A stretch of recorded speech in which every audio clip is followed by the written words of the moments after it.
Chapter 40 of the Three Musketeers. A terrible vision. The cardinal leaned his elbow on his manuscript, his cheek upon his hand, and looked intently at the young man for a moment. No one had a more searching eye than the Cardinal de Richelieu, and D'Artagnan felt this glance run through his veins like a fever. He, however, kept a good countenance, holding his hat in his hand and awaiting the good pleasure of his Eminence, without too much assurance, but also without too much humility. "Monsieur," said the cardinal, "are you a D'Artagnan from Béarn?" "Yes, monseigneur," replied the young man. "There are several branches of the D'Artagnan at Tarbes and in its environs," said the cardinal. "To which do you belong?" "I am the son of him who served in the religious wars under the great King Henry, the father of his gracious Majesty." "That is well. It is you who set out 7 or 8 months ago from your country to seek your fortune in the capital?" "Yes, monseigneur." "You came through Meung, where something befell you. I don't very well know what, but still something." "Monseigneur," said D'Artagnan, "this was what happened to me." "Never mind, never mind," resumed the cardinal, with a smile which indicated that he knew the story as well as he wished to relate it. "You were recommended to Monsieur de Tréville, were you not?" "Yes, monseigneur, but in that unfortunate affair at Meung—" "The letter was lost," replied his Eminence. "Yes, I know that. But Monsieur de Tréville is a skilled physiognomist, who knows men at first sight, and he placed you in the company of his brother-in-law, Monsieur Dessessart, leaving you to hope that one day or other you should enter the Musketeers." "Monseigneur is correctly informed," said D'Artagnan. "Since that time many things have happened to you. You were walking one day behind the Chartreux, when it would have been better if you had been elsewhere. Then you took with your friends a journey to the water of Forges. They stopped on the road, but you continued yours. That is all very simple. You had business in England." "Monseigneur," said D'Artagnan, quite confused, "I went—" "Hunting at Windsor, or elsewhere, that concerns nobody. I know, because it is my office to know everything. On your return you were received by an august personage, and I perceive with pleasure that you preserve the souvenir she gave you." D'Artagnan placed his hand upon the queen's diamond, which he wore, and quickly turned the stone inward, but it was too late. "The day after that you received a visit from Cavois," resumed the cardinal. "He went to desire you to come to the palace. You have not returned that visit, and you were wrong." "Monseigneur, I feared I had incurred disgrace with your Eminence." "How could that be, monsieur? Could you incur my displeasure by having followed the orders of your superiors with more intelligence and courage than another would have done? It is the people who do not obey that I punish, and not those who, like you, obey, but too well. As a proof, remember the date of the day on which I had you bidden to come to me, and seek in your memory for what happened to you that very night." That was the very evening when the abduction of Madame Bonacieux took place. D'Artagnan trembled, and he likewise recollected that during the past half hour the poor woman had passed close to him, without doubt carried away by the same power that had caused her disappearance.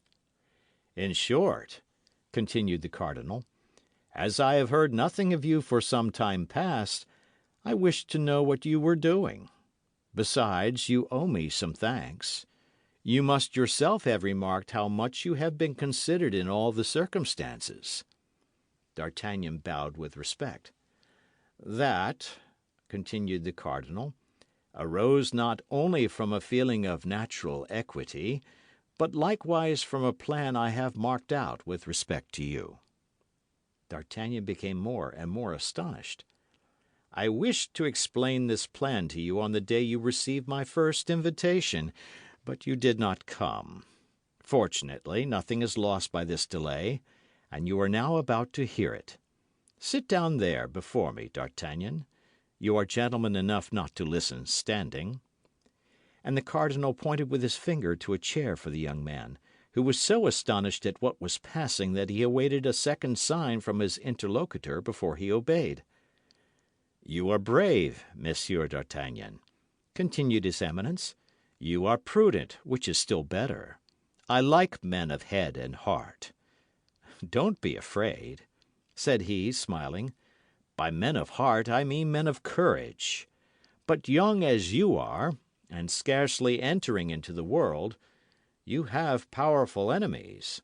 If you do not take great heed, they will destroy you." "Alas, monseigneur," replied the young man, "very easily, no doubt, for they are strong and well supported, while I am alone." "Yes, that's true. But alone as you are, you have done much already, and will do still more, I don't doubt. Yet you have need, I believe, to be guided in the adventurous career you have undertaken. For, if I mistake not, you came to Paris with the ambitious idea of making your fortune." "I am at the age of extravagant hopes, monseigneur," said D'Artagnan. "There are no extravagant hopes but for fools, monsieur, and you are a man of understanding. Now, what would you say to an ensign's commission in my guards, and a company after the campaign?" "Ah, monseigneur!" "You accept it, do you not?" "Monseigneur," replied D'Artagnan with an embarrassed air. "How! You refuse?" cried the cardinal, with astonishment. "I am in His Majesty's guards, monseigneur, and I have no reason to be dissatisfied." "But it appears to me that my guards, mine, are also His Majesty's guards, and whoever serves in a French corps serves the king." "Monseigneur, your Eminence has ill understood my words." "You want a pretext, do you not? I comprehend. Well, you have this excuse: advancement, the opening campaign, the opportunity which I offer you, so much for the world. As regards yourself, the need of protection, for it is fit you should know, Monsieur d'Artagnan, that I have received heavy and serious complaints against you. You do not consecrate your days and nights wholly to the king's service." D'Artagnan coloured. "In fact," said the cardinal, placing his hand upon a bundle of papers, "I have here a whole pile which concerns you. I know you to be a man of resolution, and your services, well directed, instead of leading you to ill, might be very advantageous to you. Come, reflect and decide." "Your goodness confounds me, monseigneur," replied D'Artagnan, "and I am conscious of a greatness of soul in your Eminence that makes me mean as an earthworm. But since monseigneur permits me to speak freely—" D'Artagnan paused.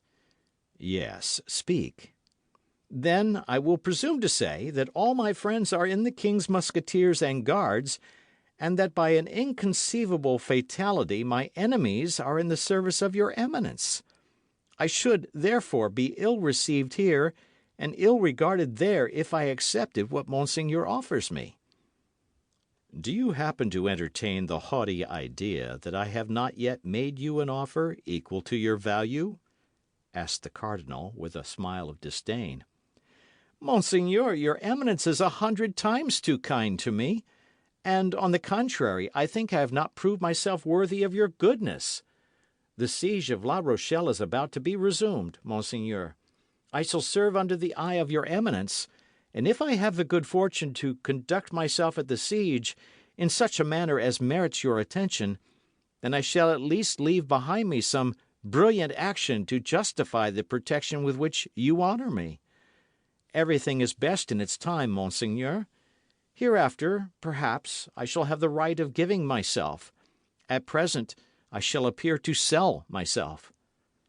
"That is to say, you refuse to serve me, monsieur," said the cardinal, with a tone of vexation, through which, however, might be seen a sort of esteem. "Remain free, then, and guard your hatreds and your sympathies. monseigneur?" "Well, well," said the cardinal, "I don't wish you any ill, but you must be aware that it is quite trouble enough to defend and recompense our friends. We owe nothing to our enemies, and let me give you a piece of advice. Take care of yourself, Monsieur d'Artagnan, for from the moment I withdraw my hand from behind you, I would not give an obelisk for your life." "I will try to do so, monseigneur," replied the Gascon with a noble confidence. "Remember at a later period, and at a certain moment, if any mischance should happen to you," said Richelieu significantly, "that it was I who came to seek you, and that I did all in my power to prevent this misfortune befalling you." "I shall entertain, whatever may happen," said D'Artagnan, placing his hand upon his breast and bowing, "an eternal gratitude toward your Eminence for that which you now do for me."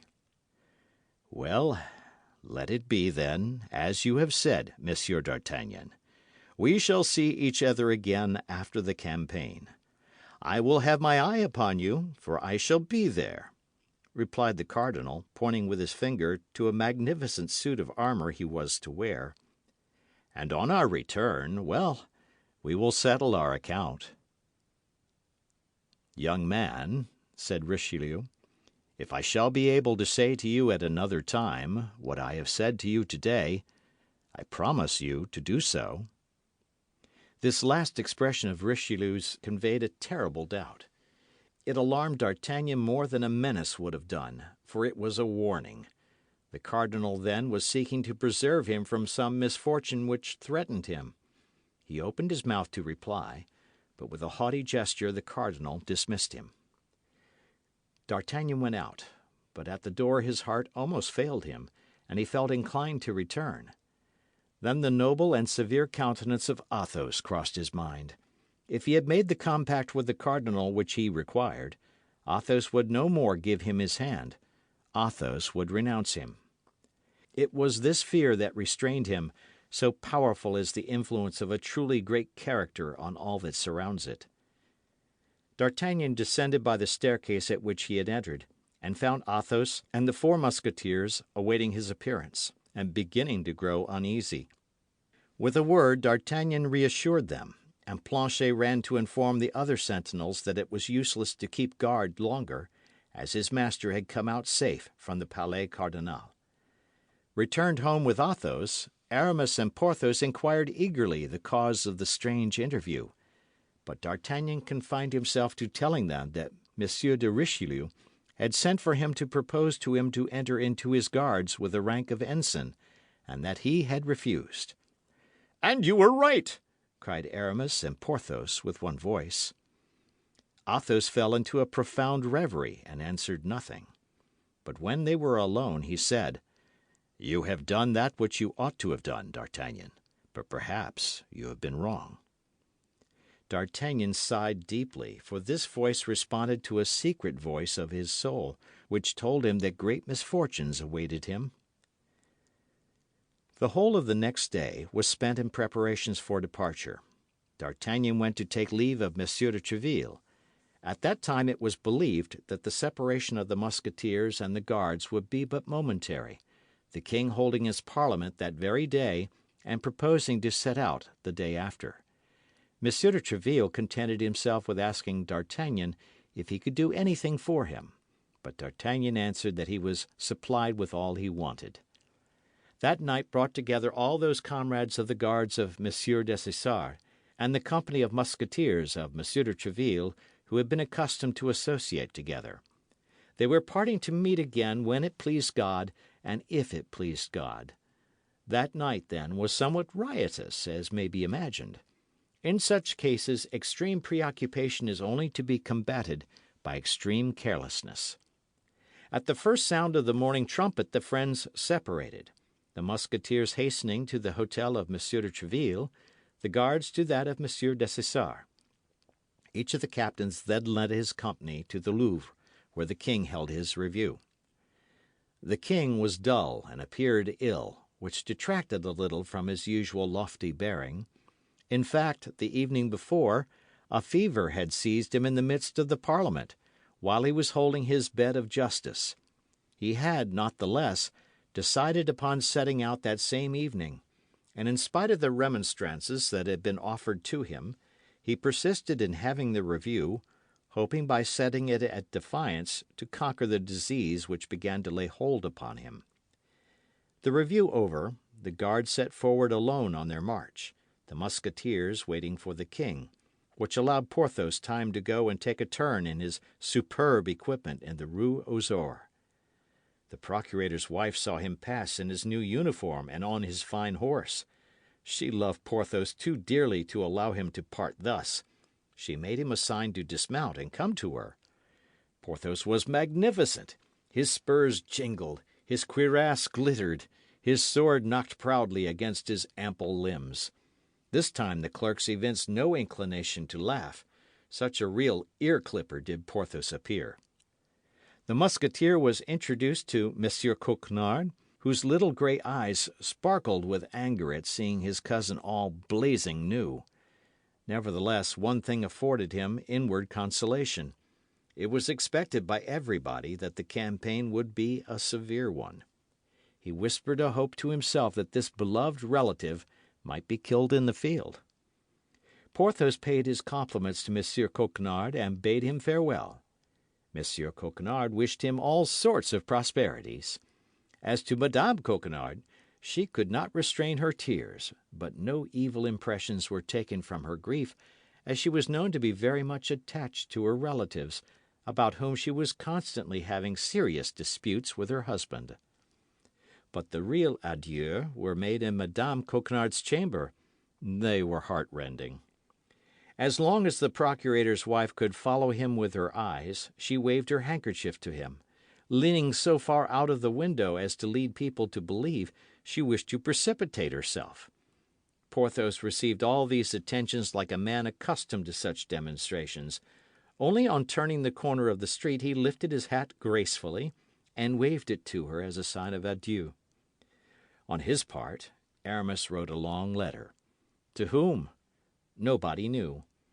Kitty, who was to set out that evening for Tours, was waiting in the next chamber. Athos sipped the last bottle of his Spanish wine. In the meantime, D'Artagnan was defiling with his company. Arriving at the Faubourg Saint-Antoine, he turned round to look gaily at the Bastille. But as it was the Bastille alone he looked at, he did not observe Milady, who, mounted upon a light chestnut horse, designated him with her finger to two ill-looking men who came close up to the ranks to take notice of him. To a look of interrogation which they made, Milady replied by a sign that it was he. Then, certain that there could be no mistake in the execution of her orders, she started her horse and disappeared. The two men followed the company, and on leaving the Faubourg Saint-Antoine, mounted two horses properly equipped, which a servant without livery had waiting for them. End of chapter. Chapter 41 of the Three Musketeers. The Siege of La Rochelle. The Siege of La Rochelle was one of the great political events of the reign of Louis XIII, and one of the great military enterprises of the cardinal. It is, then, interesting and even necessary that we should say a few words about it, particularly as many details of this siege are connected in too important a manner with the story we have undertaken to relate to allow us to pass over it in silence. The political plans of the cardinal when he undertook this siege were extensive. Let us unfold them first, and then pass on to the private plans which perhaps had not less influence upon his eminence than the others. Of the important cities given up by Henry IV to the Huguenots as places of safety, there only remained La Rochelle. It became necessary, therefore, to destroy this last bulwark of Calvinism, a dangerous leaven with which the ferments of civil revolt and foreign war were constantly mingling. Spaniards, Englishmen, and Italian malcontents, adventurers of all nations, and soldiers of fortune of every sect, flocked at the first summons under the standard of the Protestants, and organized themselves like a vast association whose branches diverged freely over all parts of Europe. La Rochelle, which had derived a new importance from the ruin of the other Calvinist cities, was then the focus of dissensions and ambition. Moreover, its port was the last in the kingdom of France open to the English, and by closing it against England, our eternal enemy, the cardinal completed the work of Joan of Arc and the Duc de Guise. Thus Bassompierre, who was at once Protestant and Catholic, Protestant by conviction and Catholic as commander of the Order of the Holy Ghost, Bassompierre, who was a German by birth and a Frenchman at heart, in short, Bassompierre, who had a distinguished command at the siege of La Rochelle, said, in charging at the head of several other Protestant nobles like himself, "You will see, gentlemen, that we shall be fools enough to take La Rochelle." And Bassompierre was right. The cannonade of the Isle of Ré presaged to him the dragonnades of the Cevennes. The taking of La Rochelle was the preface to the revocation of the Edict of Nantes. We have hinted that by the side of these views of the levelling and simplifying minister, which belong to history, the chronicler is forced to recognize the lesser motives of the amorous man and jealous rival. Richelieu, as everyone knows, had loved the queen. Was this love a simple political affair? Or was it naturally one of those profound passions which Anne of Austria inspired in those who approached her? That we are not able to say, but at all events we have seen, by the anterior developments of this story, that Buckingham had the advantage over him, and in 2 or 3 circumstances, particularly that of the diamond studs, had, thanks to the devotedness of the Three Musketeers and the courage and conduct of D'Artagnan, cruelly mystified him. It was, then, Richelieu's object not only to get rid of an enemy of France, but to avenge himself on a rival. But this vengeance must be grand and striking, and worthy in every way of a man who held in his hand, as his weapon for combat, the forces of a kingdom. Richelieu knew that in combating England he combated Buckingham, that in triumphing over England he triumphed over Buckingham. In short, that in humiliating England in the eyes of Europe, he humiliated Buckingham in the eyes of the Queen. On his side, Buckingham, in pretending to maintain the honour of England, was moved by interests exactly like those of the cardinal. Buckingham also was pursuing a private vengeance.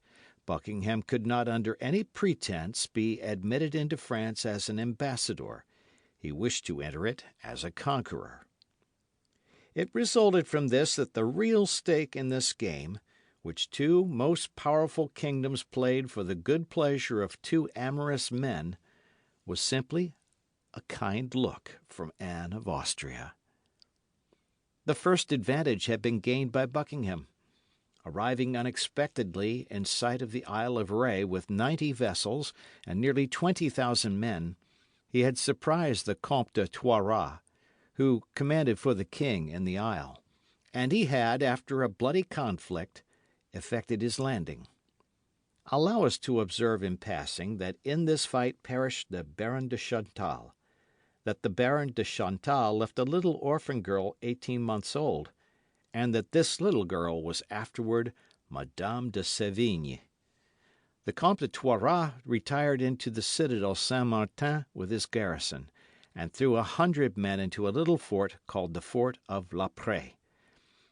This event had hastened the resolutions of the cardinal, and till the king and he could take the command of the siege of La Rochelle, which was determined, he had set Monsieur to direct the first operations, and had ordered all the troops he could dispose of to march toward the theatre of war. It was of this detachment, sent as a vanguard, that our friend D'Artagnan formed a part. The king, as we have said, was to follow as soon as his bed of justice had been held. But on rising from his bed of justice on the 28th of June, he felt himself attacked by fever. He was, notwithstanding, anxious to set out, but his illness becoming more serious, he was forced to stop at Villeroy. Now, whenever the king halted, the Musketeers halted. It followed that D'Artagnan, who was as yet purely and simply in the Guards, found himself, for the time at least, separated from his good friends Athos, Porthos, and Aramis.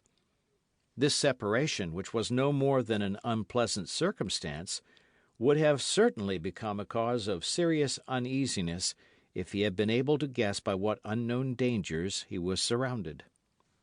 He, however, arrived without accident in the camp established before La Rochelle on the 10th of the month of September of the year 1627. Everything was in the same state.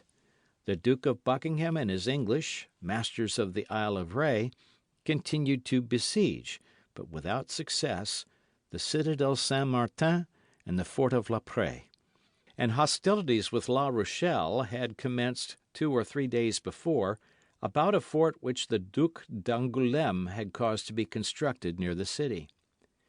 The Guards, under the command of Monsieur Dessessart, took up their quarters at the Minimes, but, as we know, D'Artagnan, possessed with ambition to enter the Musketeers, had formed but few friendships among his comrades, and he felt himself isolated and given up to his own reflections. His reflections were not very cheerful. From the time of his arrival in Paris, he had been mixed up with public affairs, but his own private affairs had made no great progress, either in love or fortune. As to love, the only woman he could have loved was Madame Bonacieux, and Madame Bonacieux had disappeared, without his being able to discover what had become of her. As to fortune, he had made, humble as he was, an enemy of the cardinal. That is to say, of a man before whom trembled the greatest men of the kingdom, beginning with the king. That man had the power to crush him, and yet he had not done so. For a mind so perspicacious as that of D'Artagnan, this indulgence was a light by which he caught a glimpse of a better future. Then he had made himself another enemy, less to be feared, he thought, but nevertheless he instinctively felt not to be despised. This enemy was Milady.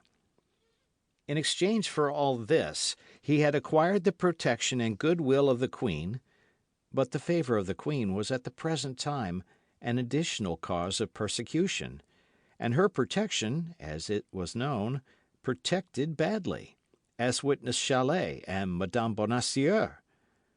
What he had clearly gained in all this was the diamond, worth 5,000 or 6,000 livres, which he wore on his finger, and even this diamond, supposing that D'Artagnan, in his projects of ambition, wished to keep it, to make it some day a pledge for the gratitude of the Queen, had not in the meanwhile, since he could not part with it, more value than the gravel he trod under his feet.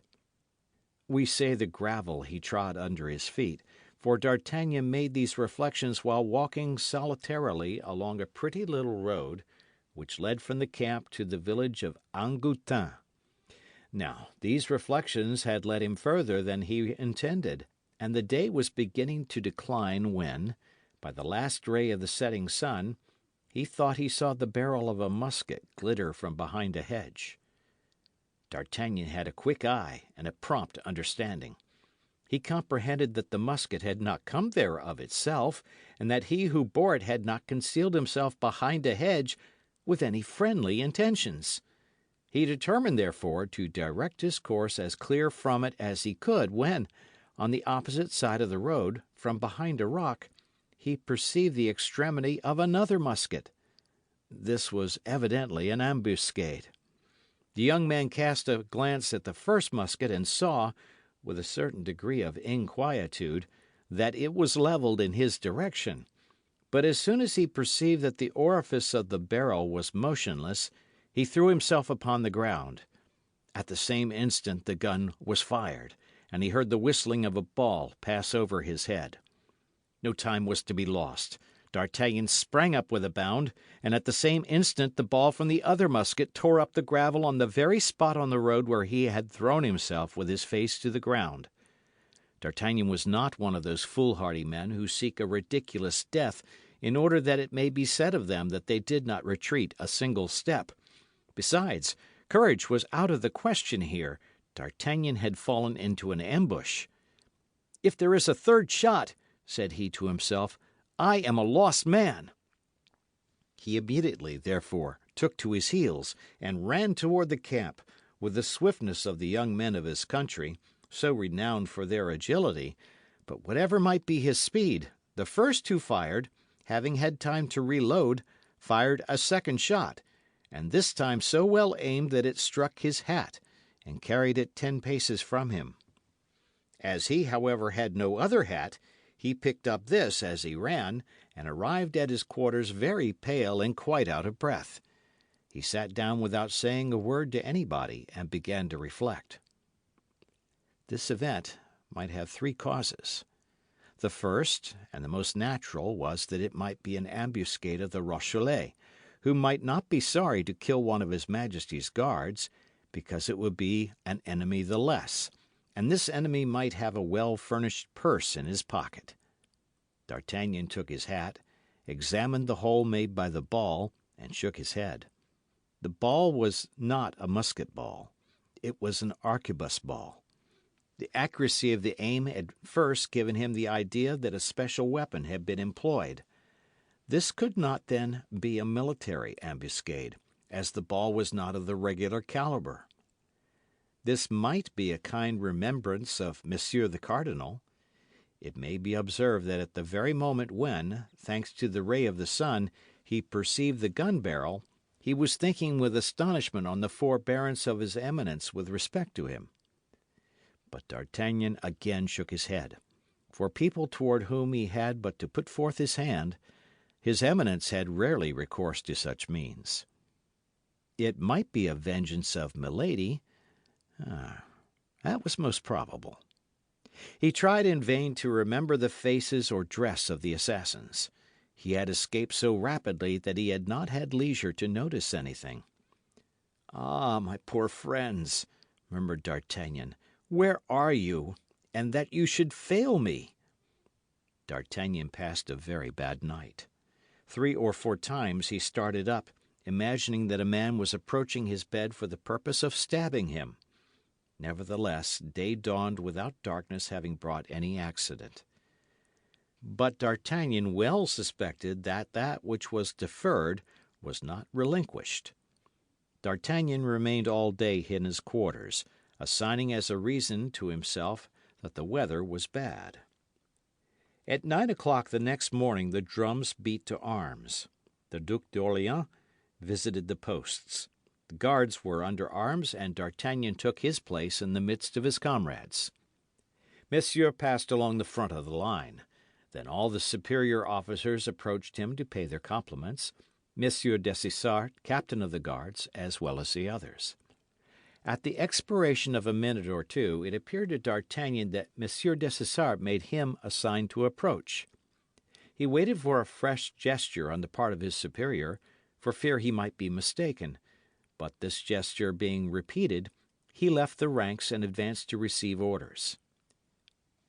"Monsieur is about to ask for some men of good will for a dangerous mission, but one which will do honour to those who shall accomplish it, and I made you a sign in order that you might hold yourself in readiness."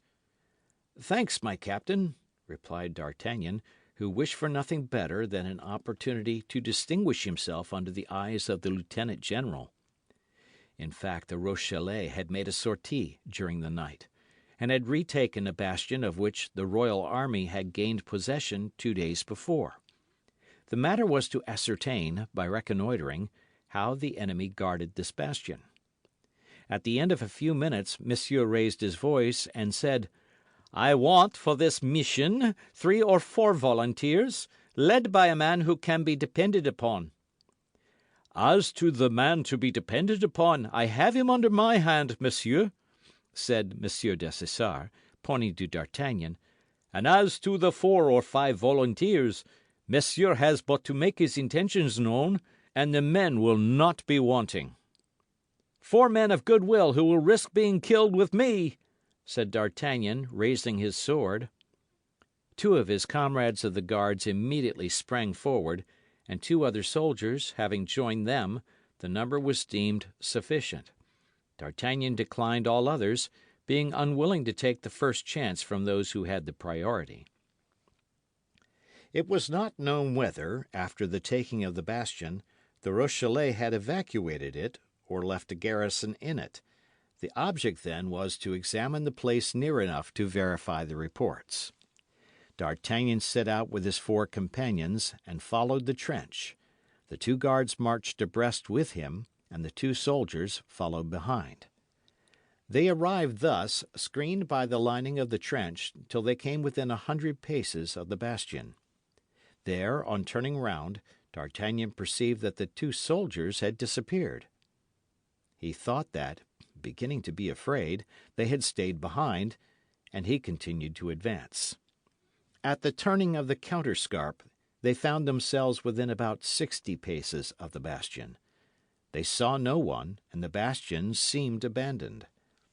The three composing our forlorn hope were deliberating whether they should proceed any further, when all at once a circle of smoke enveloped the giant of stone, and a dozen balls came whistling around D'Artagnan and his companion.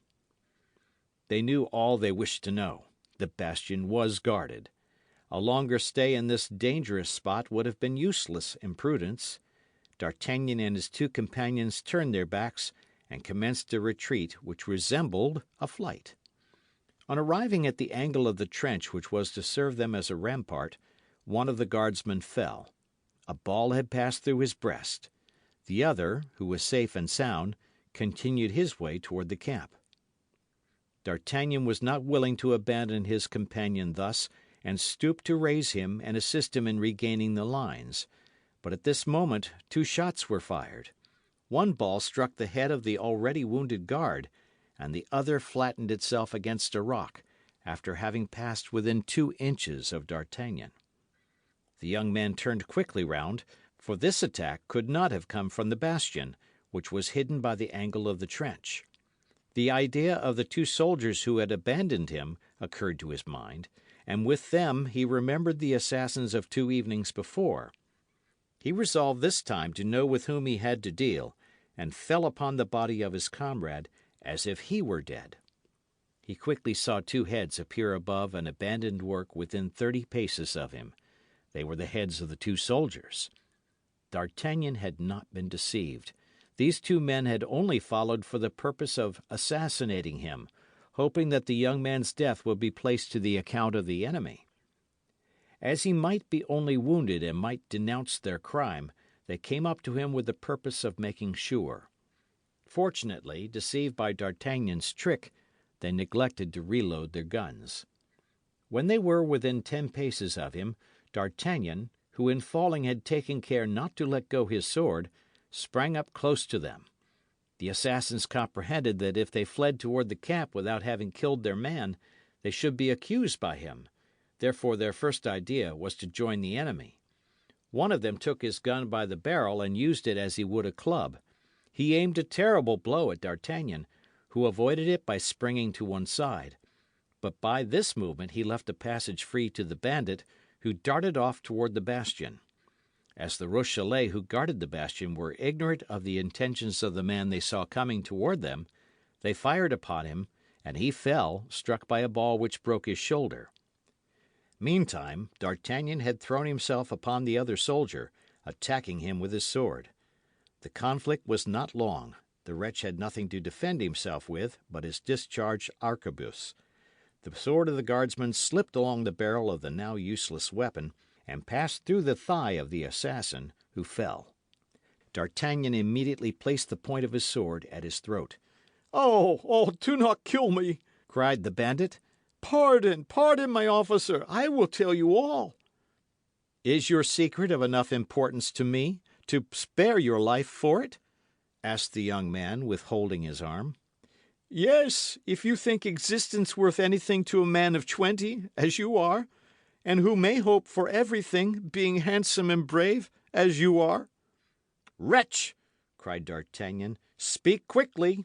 Who employed you to assassinate me?" "A woman whom I don't know, but who is called Milady." "But if you don't know this woman, how do you know her name?" "My comrade knows her, and called her so. It was with him she agreed, and not with me. He even has in his pocket a letter from that person, who attaches great importance to you, as I have heard him say." "But how did you become concerned in this villainous affair?" "He proposed to me to undertake it with him, and I agreed." "And how much did she give you for this fine enterprise?" 100 louis. "Well, come," said the young man, laughing. "She thinks I am worth something. 100 louis? Well, that was a temptation for two wretches like you. I understand why you accepted it, and I grant you my pardon, but upon one condition." "What is that?" said the soldier, uneasy at perceiving that all was not over. "That you will go and fetch me the letter your comrade has in his pocket." "But," cried the bandit, "that is only another way of killing me. How can I go and fetch that letter under the fire of the bastion?" "You must nevertheless make up your mind to go and get it, or I swear you shall die by my hand." "Pardon, monsieur, pity!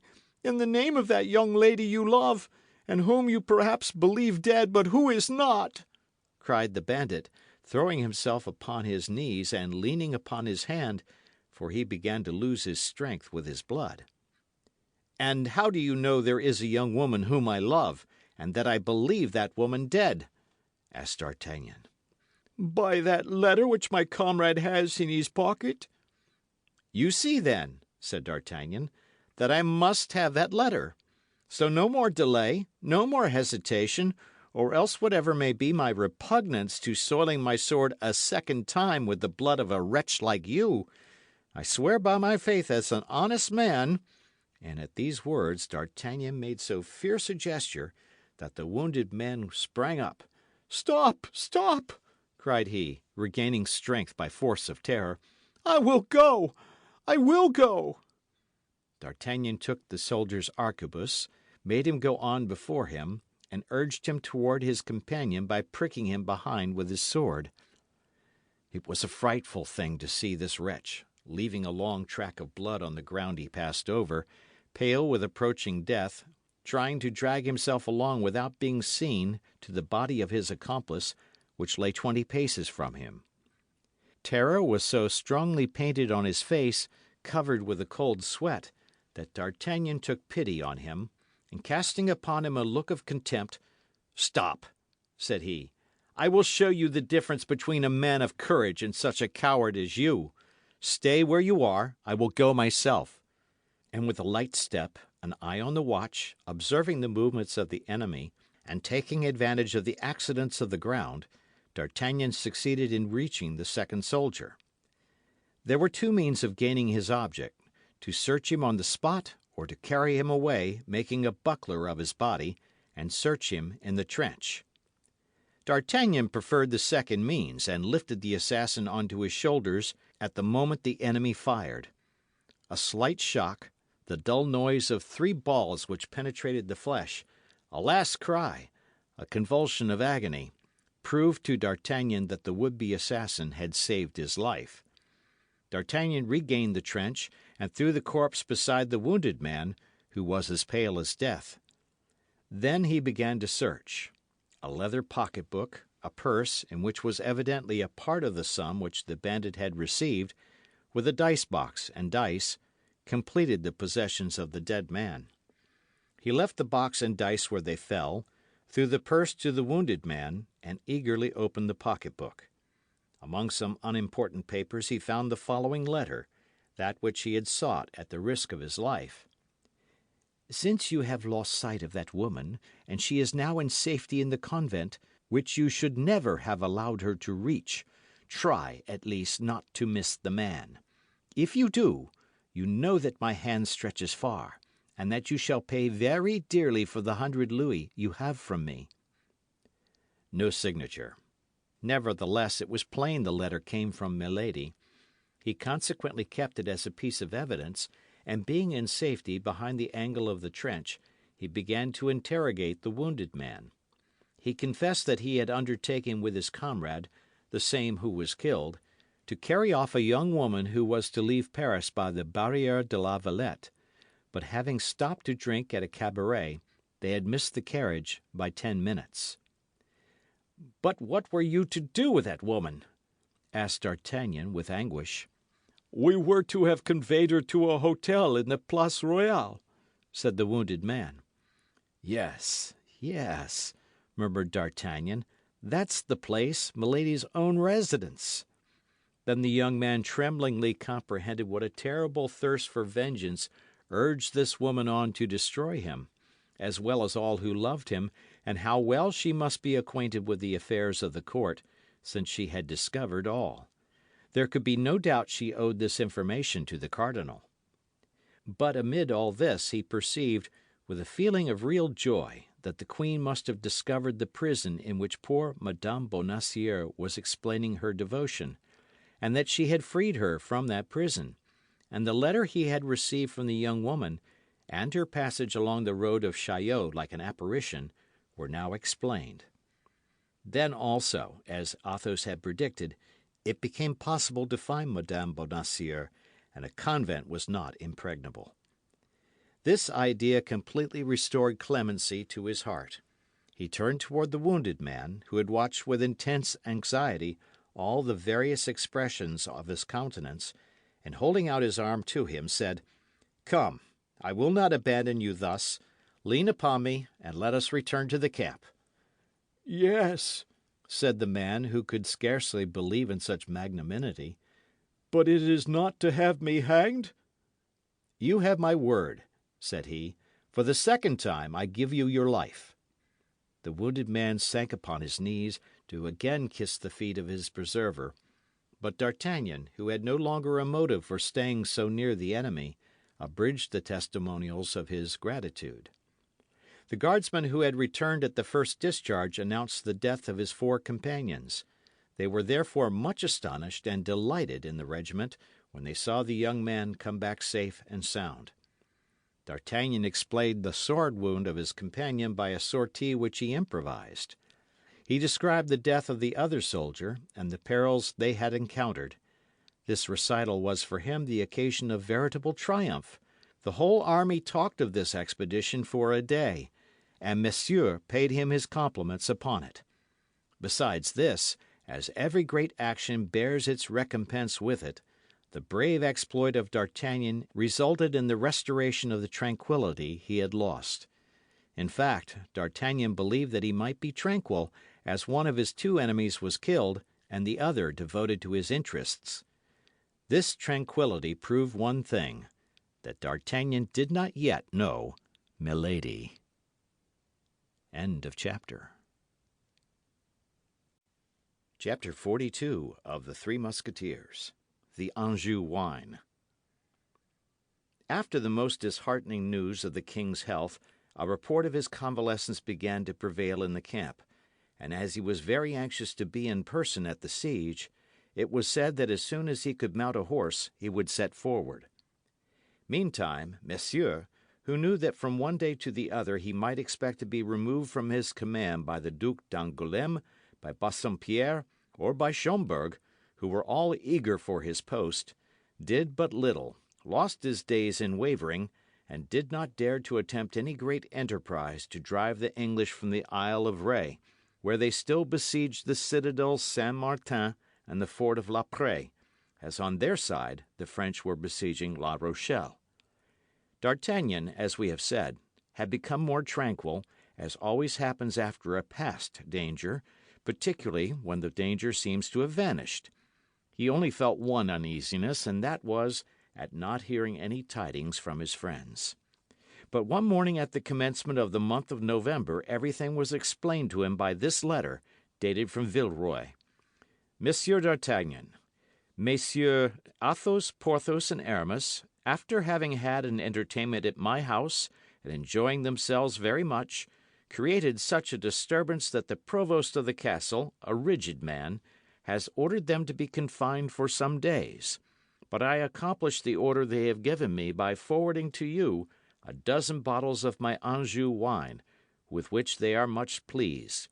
They are desirous that you should drink to their health in their favourite wine.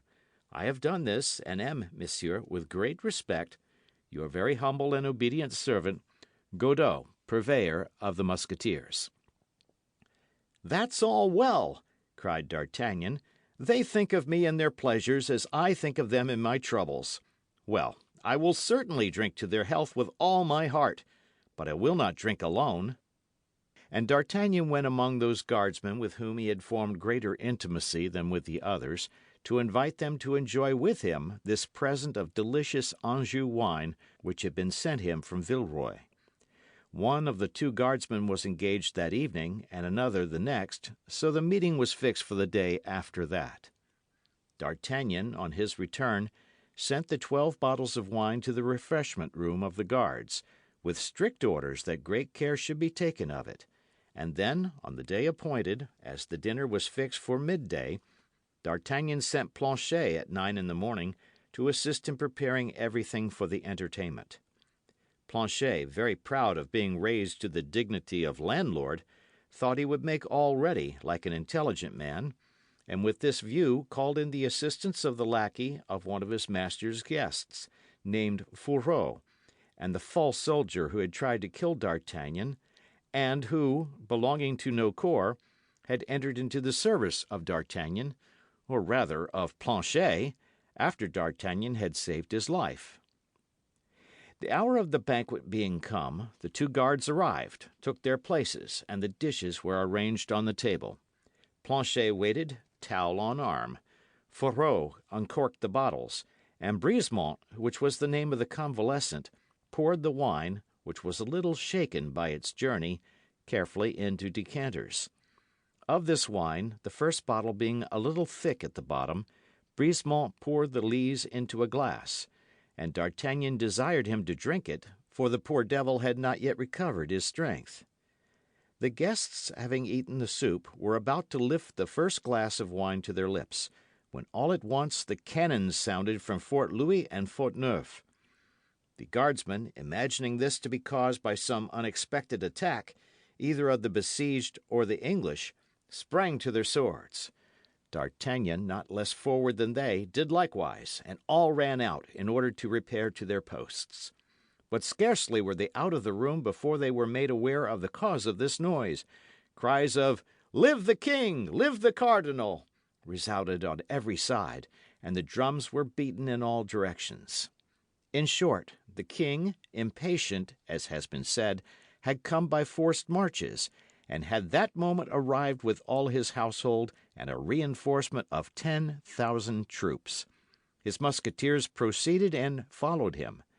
D'Artagnan, placed in line with his company, saluted with an expressive gesture his three friends, whose eyes soon discovered him, and Monsieur de Tréville, who detected him at once.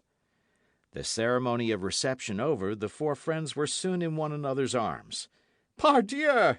cried D'Artagnan, "you could not have arrived in better time. The dinner cannot have had time to get cold. Can it, gentlemen?" added the young man, turning to the two guards, whom he introduced to his friends. "Ah, ha!" said Porthos. "It appears we are feasting." "I hope," said Aramis, "there are no women at your dinner." "Is there any drinkable wine in your tavern?" asked Athos. "Well, pardieu, there is yours, my dear friend," replied D'Artagnan. "Our wine!" said Athos, astonished. "Yes, that you sent me." "We sent you wine?" "You know very well, the wine from the hills of Anjou." "Yes, I know what brand you are talking about."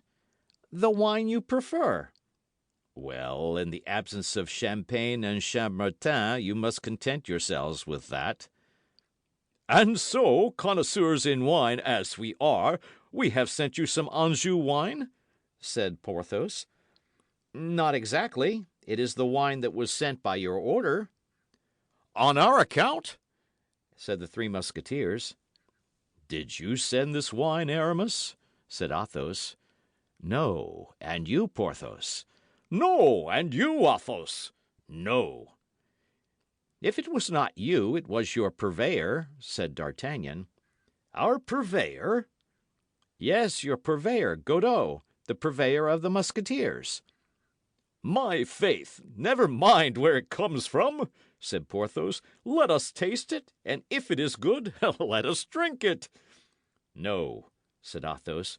Don't let us drink wine which comes from an unknown source. You are right, Athos, said D'Artagnan. Did none of you charge your purveyor, Godeau, to send me some wine? No, and yet you say he has sent you some, as from us. Here is his letter, said D'Artagnan, and he presented the note to his comrades. This is not his writing, said Athos. I am acquainted with it. Before we left Villeroy, I settled the accounts of the regiment. A false letter altogether, said Porthos. We have not been disciplined. D'Artagnan, said Aramis in a reproachful tone, how could you believe that we had made a disturbance? D'Artagnan grew pale, and a convulsive trembling shook all his limbs. Thou alarmest me, said Athos, who never used thee and thou but upon very particular occasions. What has happened? Look you, my friends, cried D'Artagnan, a horrible suspicion crosses my mind. Can this be another vengeance of that woman? It was now Athos who turned pale. D'Artagnan rushed toward the refreshment room, the three Musketeers and the two guards following him. The first object that met the eyes of D'Artagnan on entering the room was Brisemont, stretched upon the ground and rolling in horrible convulsions. Planchet and Fourreau, as pale as death, were trying to give him succour, but it was plain that all assistance was useless. All the features of the dying man were distorted with agony. "Oh!" cried he, on perceiving D'Artagnan. "Oh, this is frightful! You pretend to pardon me, and you poison me." "I?" cried D'Artagnan. "I, wretch? What do you say?" "I say that it was you who gave me the wine. I say that it was you who desired me to drink it. I say you wished to avenge yourself on me, and I say that it is horrible." "Do not think so, Brisemont," said D'Artagnan.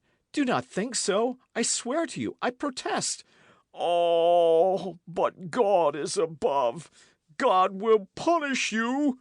My God, grant that he may some day suffer what I suffer." "Upon the gospel," said D'Artagnan, throwing himself down by the dying man, "I swear to you that the wine was poisoned and that I was going to drink of it as you did." "I do not believe you," cried the soldier, and he expired amid terrible tortures. "Frightful, frightful," murmured Athos, while Porthos broke the bottles and Aramis gave orders, a little too late, that a confessor should be sent for. "Oh, my friends," said D'Artagnan, "you come once more to save my life. Not only mine, but that of these gentlemen. Gentlemen," continued he, addressing the guardsmen, "I request you will be silent with regard to this adventure. Great personages may have had a hand in what you have seen, and if talked about, the evil would only recoil upon us." "Ah, monsieur," stammered Planchet, more dead than alive. "Ah, monsieur, what an escape I have had!" "How, sirrah? Were you going to drink my wine?" "To the health of the king, monsieur. I was going to drink a small glass of it if Fourreau had not told me I was called." "Alas," said Fourreau, whose teeth chattered with terror, "I wanted to get him out of the way that I might drink myself." "Gentlemen," said D'Artagnan, addressing the guardsmen, "you may easily comprehend that such a feast can only be very dull after what has taken place. So accept my excuses and put off the party till another day, I beg of you." The two guardsmen courteously accepted D'Artagnan's excuses, and perceiving that the four friends desired to be alone, retired. When the young guardsman and the three Musketeers were without witnesses, they looked at one another with an air which plainly expressed that each of them perceived the gravity of their situation. "In the first place," said Athos, "let us leave this chamber. The dead are not agreeable company, particularly when they have died a violent death." "Planchet," said D'Artagnan, "I commit the corpse of this poor devil to your care. Let him be interred in holy ground. He committed a crime, it is true, but he repented of it." And the four friends quit the room, leaving to Planchet and Fourreau the duty of paying mortuary honours to Brisemont. The host gave them another chamber, and served them with fresh eggs and some water, which Athos went himself to draw at the fountain. In a few words, Porthos and Aramis were posted as to the situation. "Well," said D'Artagnan to Athos, "you see, my dear friend, that this is war to the death." Athos shook his head.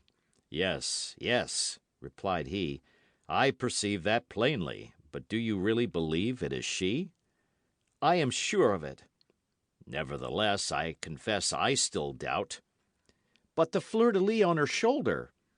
"She is some Englishwoman who has committed a crime in France, and has been branded in consequence." "Athos, she is your wife, I tell you," repeated D'Artagnan. "Only reflect how much the two descriptions resemble each other." "Yes, but I should think the other must be dead. I hanged her so effectually." It was D'Artagnan who now shook his head in his turn. "But in either case, what is to be done?" said the young man. "The fact is, one cannot remain thus, with a sword hanging eternally over his head," said Athos. "We must extricate ourselves from this position." "But how?" "Listen. You must try to see her, and have an explanation with her. Say to her, 'Peace or war. My word as a gentleman never to say anything of you, never to do anything against you. On your side, a solemn oath to remain neutral with respect to me. If not, I will apply to the chancellor, I will apply to the king, I will apply to the hangman, I will move the courts against you, I will denounce you as branded, I will bring you to trial, and if you are acquitted, well, by the faith of a gentleman, I will kill you at the corner of some wall as I would a mad dog." "I like the means well enough," said D'Artagnan, "but where and how to meet with her?" "Time, dear friend, time brings round opportunity. Opportunity is the martingale of man. The more we have ventured, the more we gain, when we know how to wait." "Yes, but to wait surrounded by assassins and poisoners." "Bah!" said Athos. "God has preserved us hitherto, God will preserve us still." "Yes, besides, we are men, and, everything considered, it is our lot to risk our lives. But she," asked he, in an undertone. "What she?" asked Athos. "Constance." "Madame Bonacieux. Ah, that's true," said Athos. "My poor friend, I had forgotten you were in love." "Well, but," said Aramis, "have you not learned by the letter you found on the wretched corpse that she is in a convent? One may be very comfortable in a convent, and as soon as the siege of La Rochelle is terminated, I promise you, on my part—" "Good!" cried Athos. "Good! Yes, my dear Aramis, we all know that your views have a religious tendency." "I am only temporarily a Musketeer," said Aramis humbly. "It is some time since we heard from his mistress," said Athos in a low voice, "but take no notice, we know all about that." "Well," said Porthos, "it appears to me that the means are very simple." "What?" asked D'Artagnan. "You say she is in a convent?" replied Porthos. "Yes." "Very well. As soon as the siege is over, we'll carry her off from that convent." "But we must first learn what convent she is in." "That's true," said Porthos. "But I think I have it," said Athos. "Don't you say, dear D'Artagnan, that it is the queen who has made choice of the convent for her?" "I believe so, at least." "In that case, Porthos will assist us." "And how so, if you please?" "Why, by your marchioness, your duchess, your princess. She must have a long arm." "Hush!" said Porthos, placing a finger on his lips. "I believe her to be a cardinalist. She must know nothing of the matter." "Then," said Aramis, "I take upon myself to obtain intelligence of her."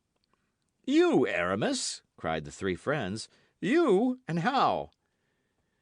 "By the queen's almoner, to whom I am very intimately allied," said Aramis, colouring. And on this assurance, the four friends, who had finished their modest repast, separated, with the promise of meeting again that evening. D'Artagnan returned to less important affairs, and the Three Musketeers repaired to the king's quarters, where they had to prepare their lodging. End of chapter. Chapter 43 of The Three Musketeers. The Sign of the Red Dovecote. Meanwhile the king, who, with more reason than the cardinal, showed his hatred for Buckingham, although scarcely arrived, was in such a haste to meet the enemy that he commanded every disposition to be made to drive the English from the Isle of Ré, and afterward to press the siege of La Rochelle. But notwithstanding his earnest wish, he was delayed by the dissensions which broke out between Messieurs Bassompierre and Schomberg against the Duc d'Angoulême. Messieurs Bassompierre and Schomberg were marshals of France, and claimed their right of commanding the army under the orders of the king. But the cardinal, who feared that Bassompierre, a Huguenot at heart, might press but feebly the English and Rochellais, his brothers in religion, supported the Duc d'Angoulême, whom the king, at his instigation, had named lieutenant general. The result was that to prevent Messieurs Bassompierre and Schomberg from deserting the army, a separate command had to be given to each. Bassompierre took up his quarters on the north of the city, between Leu and Dompierre, the Duc d'Angoulême on the east, from Dompierre to Perigny, and Monsieur de Schomberg on the south, from Perigny to Angoutin. The quarters of Monsieur were at Dompierre. The quarters of the king were sometimes at Estrées, sometimes at Jarry. The cardinal's quarters were upon the downs, at the bridge of La Pierre, in a simple house without any entrenchment. So that Monsieur watched Bassompierre, the king, the Duc d'Angoulême, and the cardinal, Monsieur de Schomberg.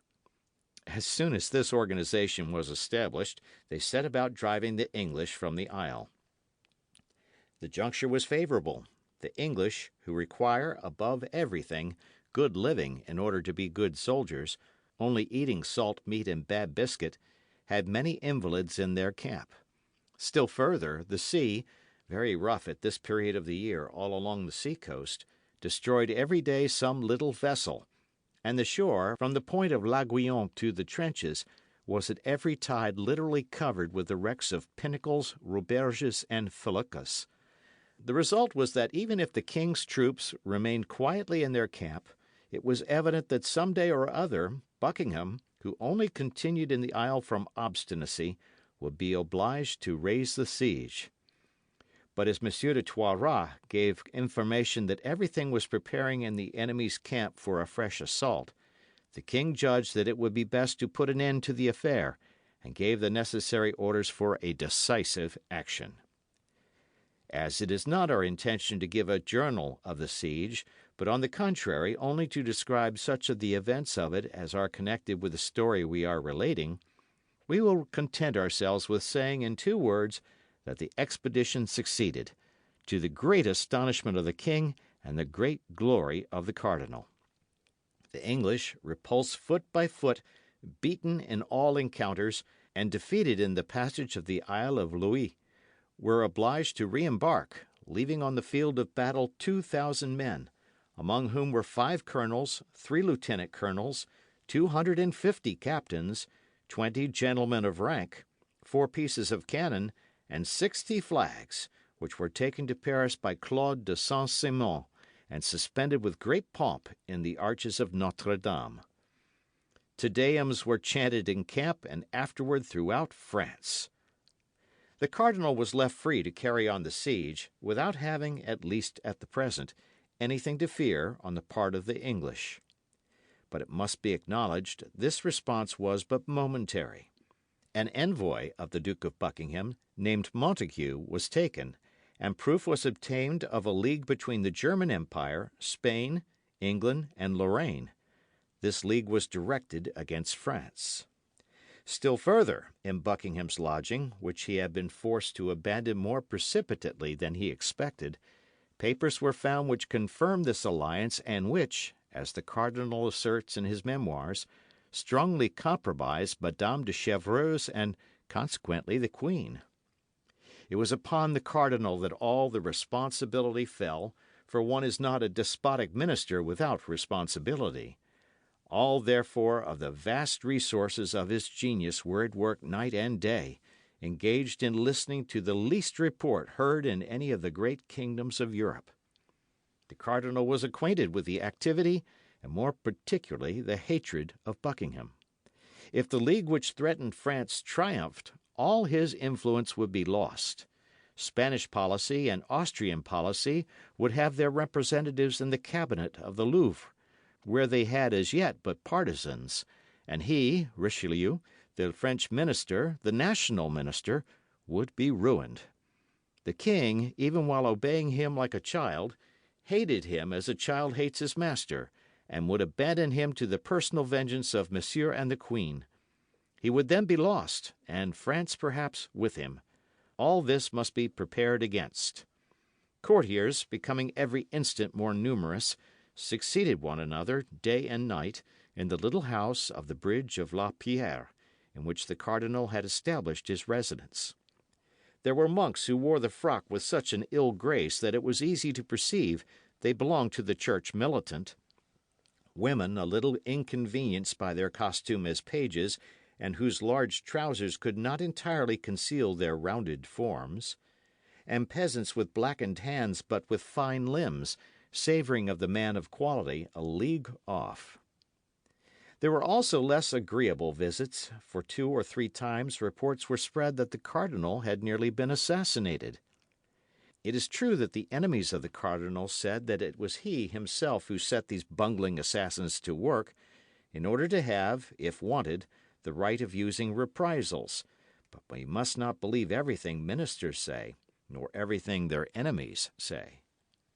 These attempts did not prevent the cardinal, to whom his most inveterate detractors have never denied personal bravery, from making nocturnal excursions, sometimes to communicate to the Duc d'Angoulême important orders, sometimes to confer with the king, and sometimes to have an interview with a messenger whom he did not wish to see at home.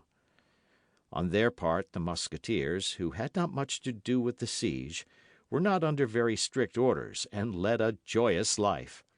This was the more easy for our 3 companions in particular, for being friends of Monsieur de Treville, they obtained from him special permission to be absent after the closing of the camp.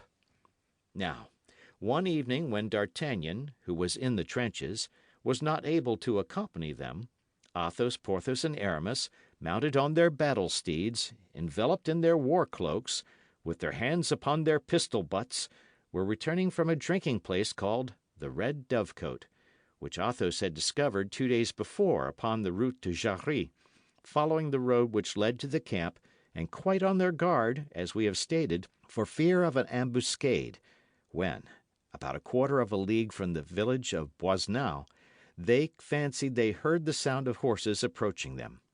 They immediately all 3 halted, closed in, and waited, occupying the middle of the road.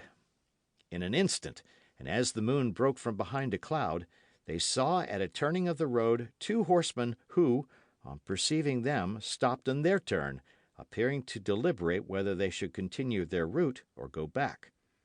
The hesitation created some suspicion in the 3 friends, and Athos, advancing a few paces in front of the others, cried in a firm voice, "Who goes there?"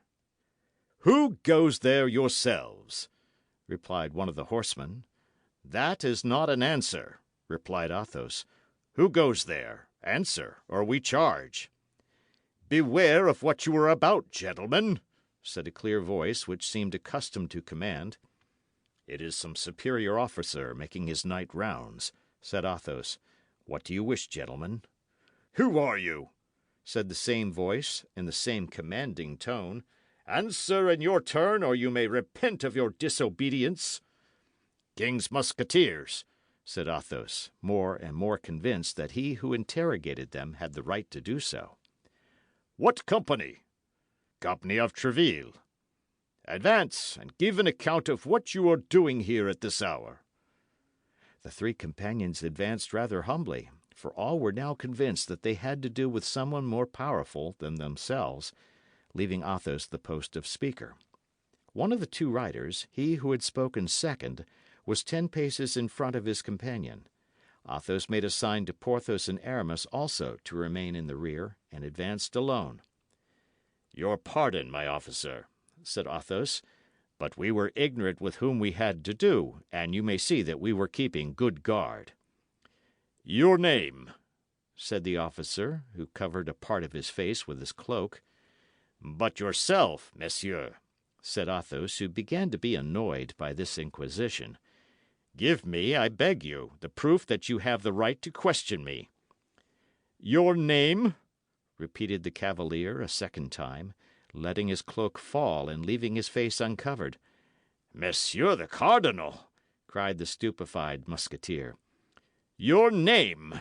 cried his Eminence for the third time. "Athos," said the Musketeer. The cardinal made a sign to his attendant, who drew near. "These 3 Musketeers shall follow us," said he in an undertone. "I am not willing it should be known I have left the camp, and if they follow us, we shall be certain they will tell nobody." "We are gentlemen, monseigneur," said Athos. "Require our parole and give yourself no uneasiness. Thank God, we can keep a secret." The cardinal fixed his piercing eyes on this courageous speaker. "You have a quick ear, Monsieur Athos," said the cardinal. "But now listen to this. It is not from mistrust that I request you to follow me, but for my security. Your companions are no doubt Messieurs Porthos and Aramis." "Yes, your Eminence," said Athos, while the 2 Musketeers who had remained behind advanced hat in hand.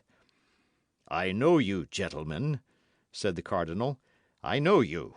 I know you are not quite my friends, and I am sorry you are not so. But I know you are brave and loyal, gentlemen, and that confidence may be placed in you. Monsieur Athos, do me, then, the honour to accompany me, you and your 2 friends, and then I shall have an escort to excite envy in his Majesty, if we should meet him." The 3 Musketeers bowed to the necks of their horses.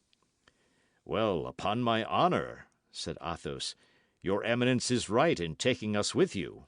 We have seen several ill-looking faces on the road, and we have even had a quarrel at the Red Dovecot with 4 of these faces." "A quarrel? And what for, gentlemen?" said the cardinal. "You know I don't like quarrellers." "And that is the reason why I have the honour to inform your Eminence of what has happened, for you might learn it from others, and upon a false account believe us to be in fault."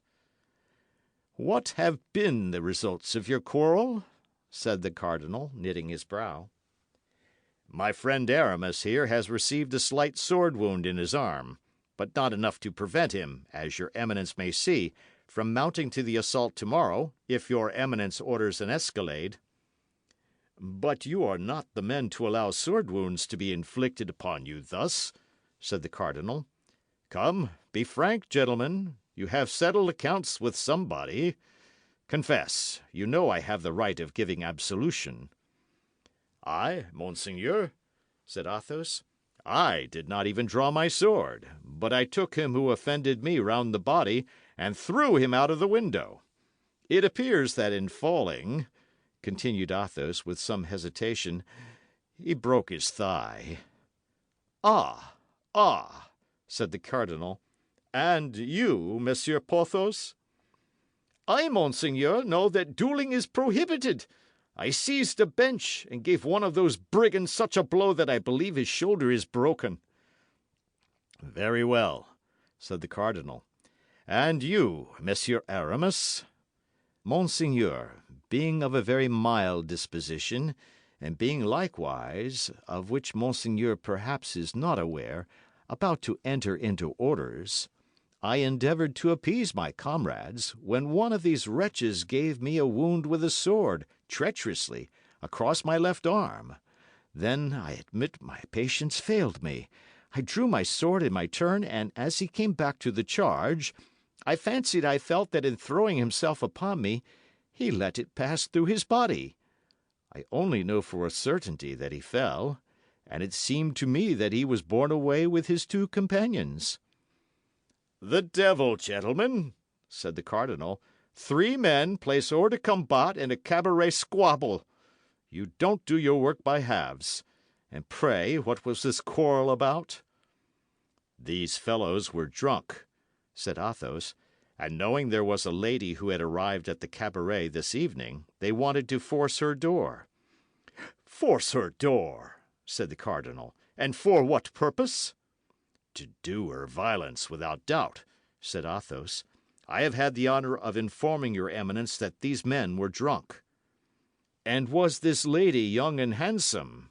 asked the cardinal, with a certain degree of anxiety. "We did not see her, monseigneur," said Athos. "You did not see her? Ah, very well," replied the cardinal quickly. "You did well to defend the honour of a woman. And as I am going to the Red Dovecot myself, I shall know if you have told me the truth." "Monseigneur," said Athos haughtily, "we are gentlemen, and to save our heads we would not be guilty of a falsehood." "Therefore I do not doubt what you say, Monsieur Athos, I do not doubt it for a single instant. But," added he, to change the conversation, "was this lady alone?" "The lady had a cavalier shut up with her," said Athos, "but as notwithstanding the noise this cavalier did not show himself, it is to be presumed that he is a coward." "Judge not rashly, says the Gospel," replied the cardinal. Athos bowed. "And now, gentlemen, that's well," continued the cardinal. "I know what I wish to know. Follow me." The Three Musketeers passed behind his Eminence, who again enveloped his face in his cloak, and put his horse in motion, keeping from 8 to 10 paces in advance of his four companions. They soon arrived at the silent, solitary inn. No doubt the host knew what illustrious visitor was expected, and had consequently sent intruders out of the way. 10 paces from the door, the cardinal made a sign to his esquire and the Three Musketeers to halt. A saddled horse was fastened to the window shutter. The cardinal knocked 3 times, and in a peculiar manner. A man, enveloped in a cloak, came out immediately, and exchanged some rapid words with the cardinal, after which he mounted his horse and set off in the direction of Surgères, which was likewise the way to Paris. "Advance, gentlemen," said the cardinal. "You have told me the truth, my gentlemen," said he, addressing the Musketeers, "and it will not be my fault if our encounter this evening be not advantageous to you. In the meantime, follow me." The cardinal alighted, the Three Musketeers did likewise. The cardinal threw the bridle of his horse to his esquire, the Three Musketeers fastened the horses to the shutters. The host stood at the door. For him, the cardinal was only an officer coming to visit a lady. "Have you any chamber on the ground floor where these gentlemen can wait near a good fire?" said the cardinal. The host opened the door of a large room in which an old stove had just been replaced by a large and excellent chimney. "I have this," said he. "That will do," replied the cardinal. "Enter, gentlemen, and be kind enough to wait for me. I shall not be more than half an hour." And while the Three Musketeers entered the ground floor room, the cardinal, without asking further information, ascended the staircase like a man who has no need of having his road pointed out to him. End of chapter. Chapter 44 of the Three Musketeers. The utility of stovepipes. It was evident that without suspecting it, and actuated solely by their chivalrous and adventurous character, our three friends had just rendered a service to someone the cardinal honoured with his special protection.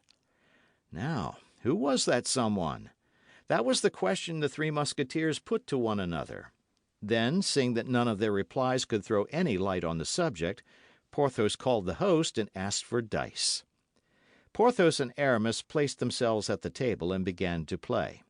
Athos walked about in a contemplative mood. While thinking and walking, Athos passed and repassed before the pipe of the stove, broken in halves, the other extremity passing into the chamber above, and every time he passed and repassed he heard a murmur of words, which at length fixed his attention. Athos went close to it and distinguished some words that appeared to merit so great an interest that he made a sign to his friends to be silent, remaining himself bent with his ear directed to the opening of the lower orifice. "Listen, Milady," said the cardinal. "The affair is important. Sit down, and let us talk it over." "Milady," murmured Athos.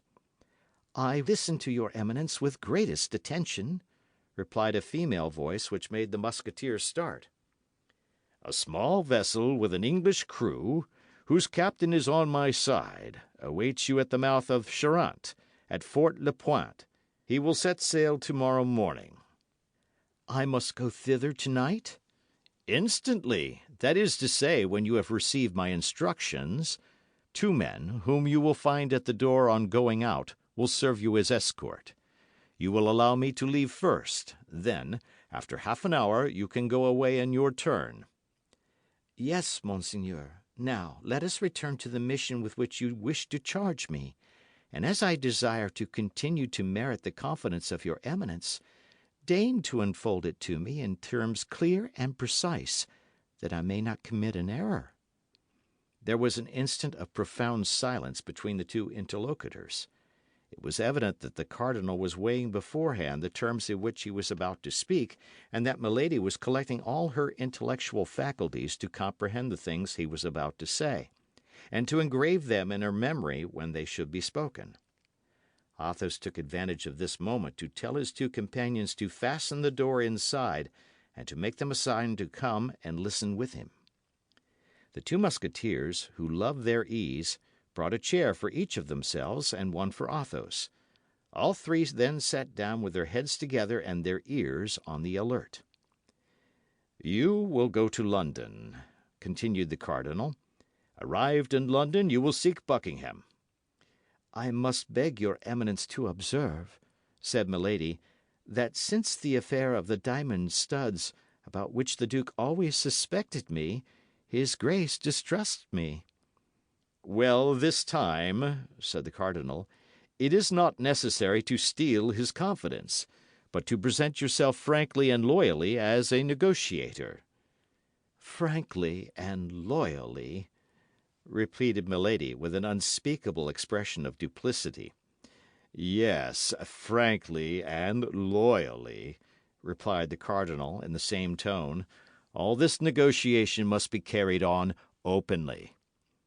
"I will follow your Eminence's instructions to the letter. I only wait till you give them." "You will go to Buckingham in my behalf, and you will tell him, I am acquainted with all the preparations he has made, but that they give me no uneasiness, since at the first step he takes I will ruin the queen." "Will he believe that your Eminence is in a position to accomplish the threat thus made?" "Yes, for I have the proofs." "I must be able to present these proofs for his appreciation." "Without doubt. And you will tell him, I will publish the report of Bois Robert and the Marquis de Beautru upon the interview which the duke had at the residence of Madame the Constable with the queen on the evening Madame the Constable gave a masquerade.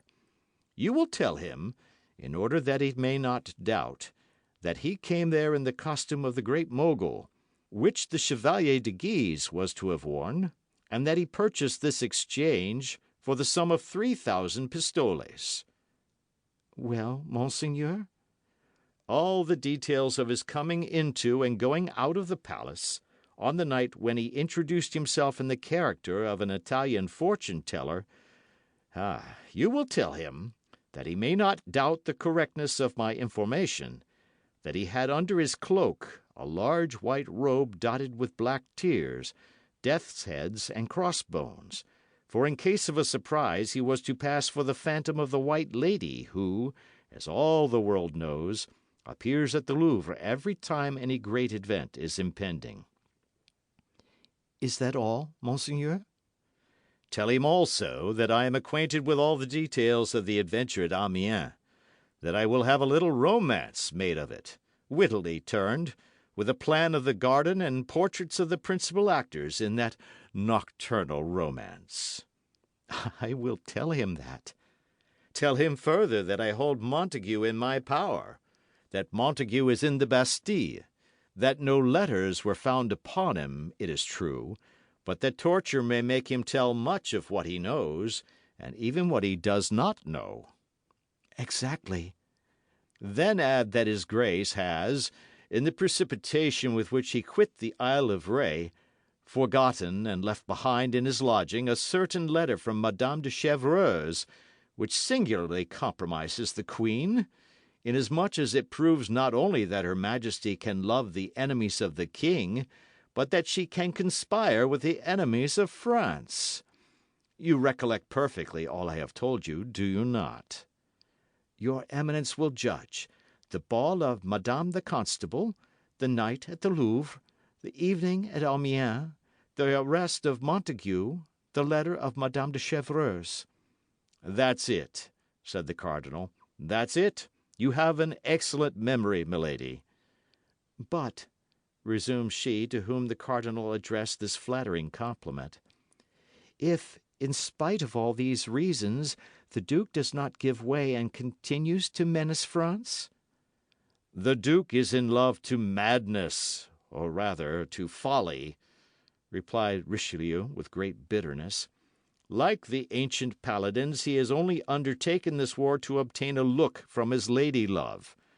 If he becomes certain that this war will cost the honour, and perhaps the liberty, of the lady of his thoughts, as he says, I will answer for it he will look twice. And yet, said Milady, with a persistence that proved she wished to see clearly to the end of the mission with which she was about to be charged, if he persists. If he persists, said the cardinal, that is not probable. It is possible, said Milady. If he persists. His Eminence made a pause and resumed. If he persists, well, then I shall hope for one of those events which changed the destinies of states. If your Eminence would quote to me some one of these events in history, said Milady, perhaps I should partake of your confidence as to the future. Well, here, for example, said Richelieu, when, in 1610, for a cause similar to that which moves the Duke, King Henry IV, of glorious memory, was about at the same time to invade Flanders and Italy in order to attack Austria on both sides. Well, did there not happen an event which saved Austria? Why should not the King of France have the same chance as the Emperor? Your Eminence means, I presume, the knife stab in the Rue de la Ferronnerie? Precisely, said the cardinal. Does not your Eminence fear that the punishment inflicted upon Ravaillac may deter anyone who might entertain the idea of imitating him? There will be, in all times and in all countries, particularly if religious divisions exist in those countries, fanatics who ask nothing better than to become martyrs. Ay, and observe, it just occurs to me that the Puritans are furious against Buckingham, and their preachers designate him as the Antichrist. Well, said Milady. Well, continued the cardinal in an indifferent tone, the only thing to be sought for at this moment is some woman, handsome, young, and clever, who has cause of quarrel with the duke. The duke has had many affairs of gallantry, and if he has fostered his amours by promise of eternal constancy, he must likewise have sown the seeds of hatred by his eternal infidelities. No doubt, said Milady coolly, such a woman may be found. Well, such a woman, who would place the knife of Jacques Clement or of Ravaillac in the hands of a fanatic, would save France. Yes, but she would then be the accomplice of an assassination. Were the accomplices of Ravaillac or of Jacques Clement ever known? No, for perhaps they were too high placed for anyone to dare look for them where they were. The Palace of Justice would not be burned down for everybody, monseigneur. You think, then, that the fire at the Palace of Justice was not caused by chance? Asked Richelieu, in the tone with which he would have put a question of no importance. I, monseigneur, replied Milady, I think nothing. I quote a fact, that is all. Only I say that if I were named Madame de Montpensier or the Queen Marie de Medici, I should use less precautions than I take, being simply called Milady Cleric. That is just, said Richelieu. What do you require, then? I require an order which would ratify beforehand all that I should think proper to do for the greatest good of France. But in the first place, this woman I have described must be found who is desirous of avenging herself upon the duke. She is found, said Milady. Then the miserable fanatic must be found who will serve as an instrument of God's justice. He will be found. Well, said the cardinal, then it will be time to claim the order which you just now required. Your Eminence is right, replied Milady, and I have been wrong in seeing in the mission with which you honour me anything but that which it really is. That is, to announce to his grace, on the part of your Eminence, that you are acquainted with the different disguises by means of which he succeeded in approaching the queen during the fête given by Madame the Constable, that you have proofs of the interview granted at the Louvre by the queen to a certain Italian astrologer, who was no other than the Duke of Buckingham, that you have ordered a little romance of a satirical nature to be written upon the adventures of Amiens, with a plan of the gardens in which those adventures took place, and portraits of the actors who figured in them, that Montague is in the Bastille, and that the torture may make him say things he remembers, and even things he has forgotten, that you possess a certain letter from Madame de Chevreuse, found in his Grace's lodging, which singularly compromises not only her who wrote it, but her in whose name it was written. Then, if he persists, notwithstanding all this, as that is, as I have said, the limit of my mission, I shall have nothing to do but to pray God to work a miracle for the salvation of France. That is it not, monseigneur? And I shall have nothing else to do? That is it, replied the cardinal dryly. And now, said Milady, without appearing to remark the change of the duke's tone toward her, now that I have received the instructions of your Eminence as concerns your enemies, monseigneur will permit me to say a few words to him of mine? Have you enemies, then? asked Richelieu. Yes, monseigneur, enemies against whom you owe all your support, for I made them by serving your Eminence. Who are they? replied the duke. In the first place, there is a little intrigante named Bonacieux. She is in the prison of Nantes. That is to say, she was there, replied Milady, but the queen has obtained an order from the king by means of which she has been conveyed to a convent. To a convent? said the duke. Yes, to a convent. And to which? I don't know. The secret has been well kept. But I will know. And your Eminence will tell me in what convent that woman is? I can see nothing inconvenient in that, said the cardinal. Well, now I have an enemy much more to be dreaded by me than this little Madame Bonacieux. Who is that? Her lover. What is his name? Oh, your Eminence knows him well, cried Milady, carried away by her anger. He is the evil genius of both of us. It is he who, in an encounter with your Eminence's guards, decided the victory in favour of the King's Musketeers. It is he who gave 3 desperate wounds to De Ward, your emissary, and who caused the affair of the diamond studs to fail. It is he who, knowing it was I who had Madame Bonacieux carried off, has sworn my death." "Ah, ah," said the cardinal, "I know of whom you speak." "I mean that miserable D'Artagnan." "He is a bold fellow," said the cardinal. "And it is exactly because he is a bold fellow that he is the more to be feared."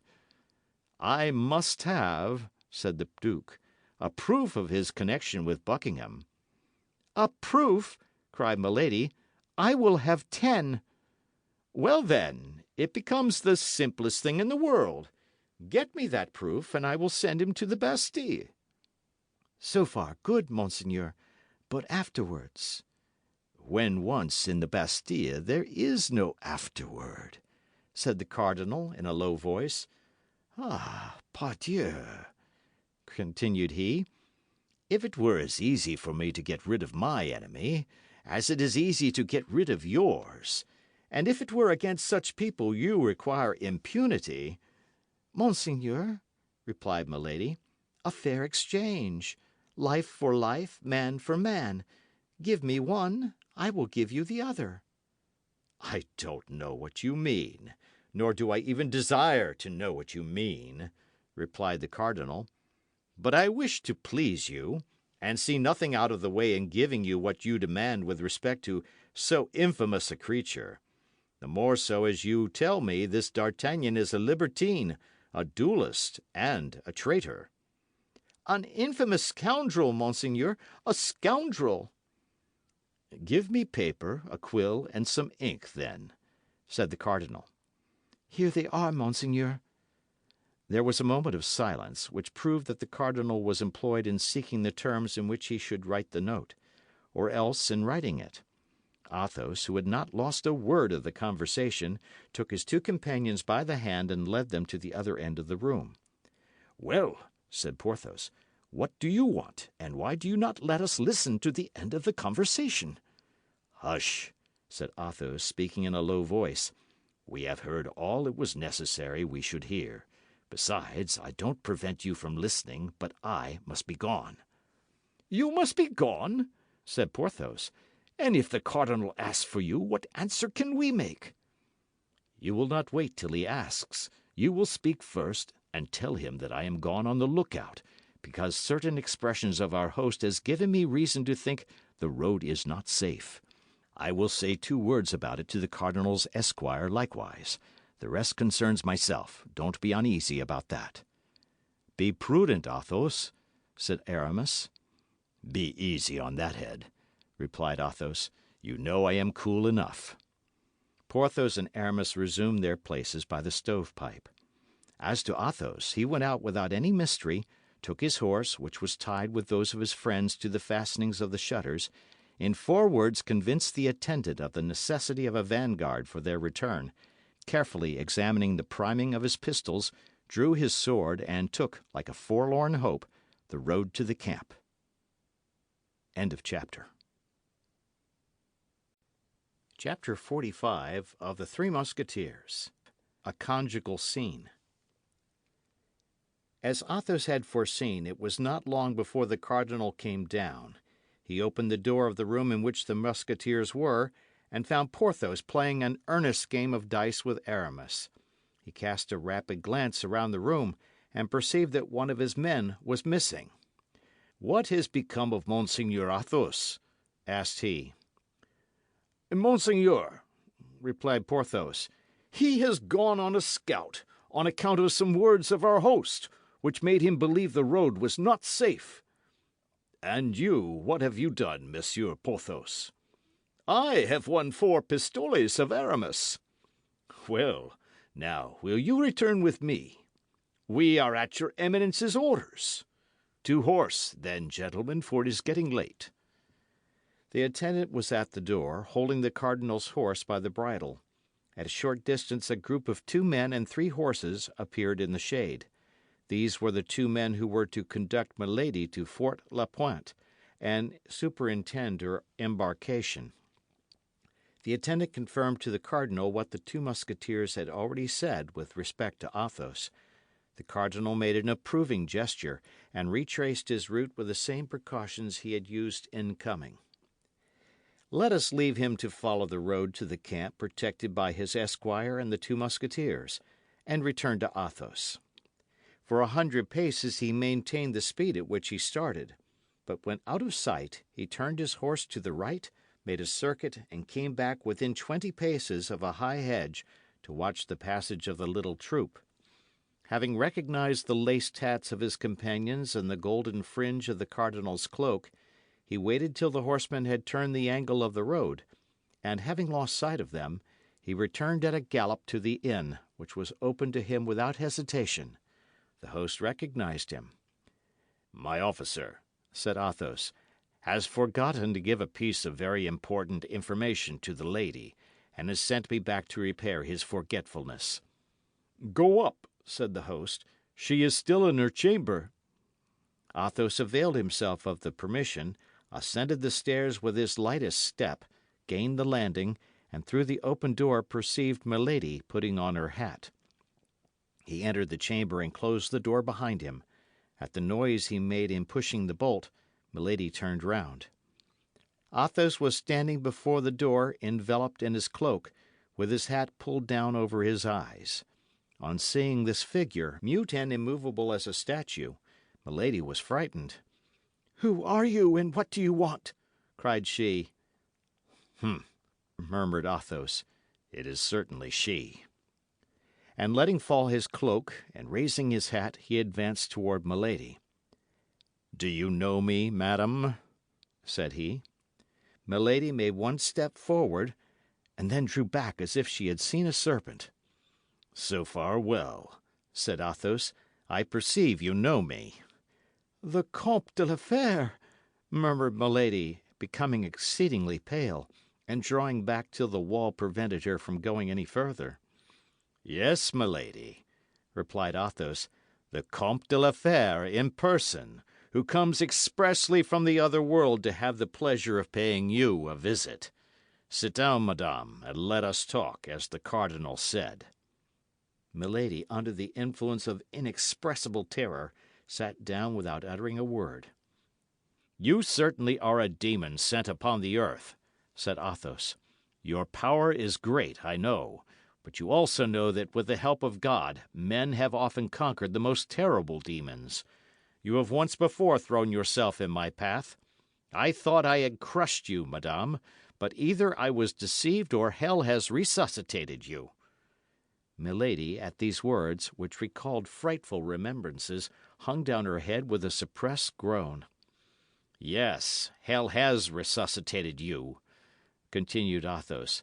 Hell has made you rich. Hell has given you another name.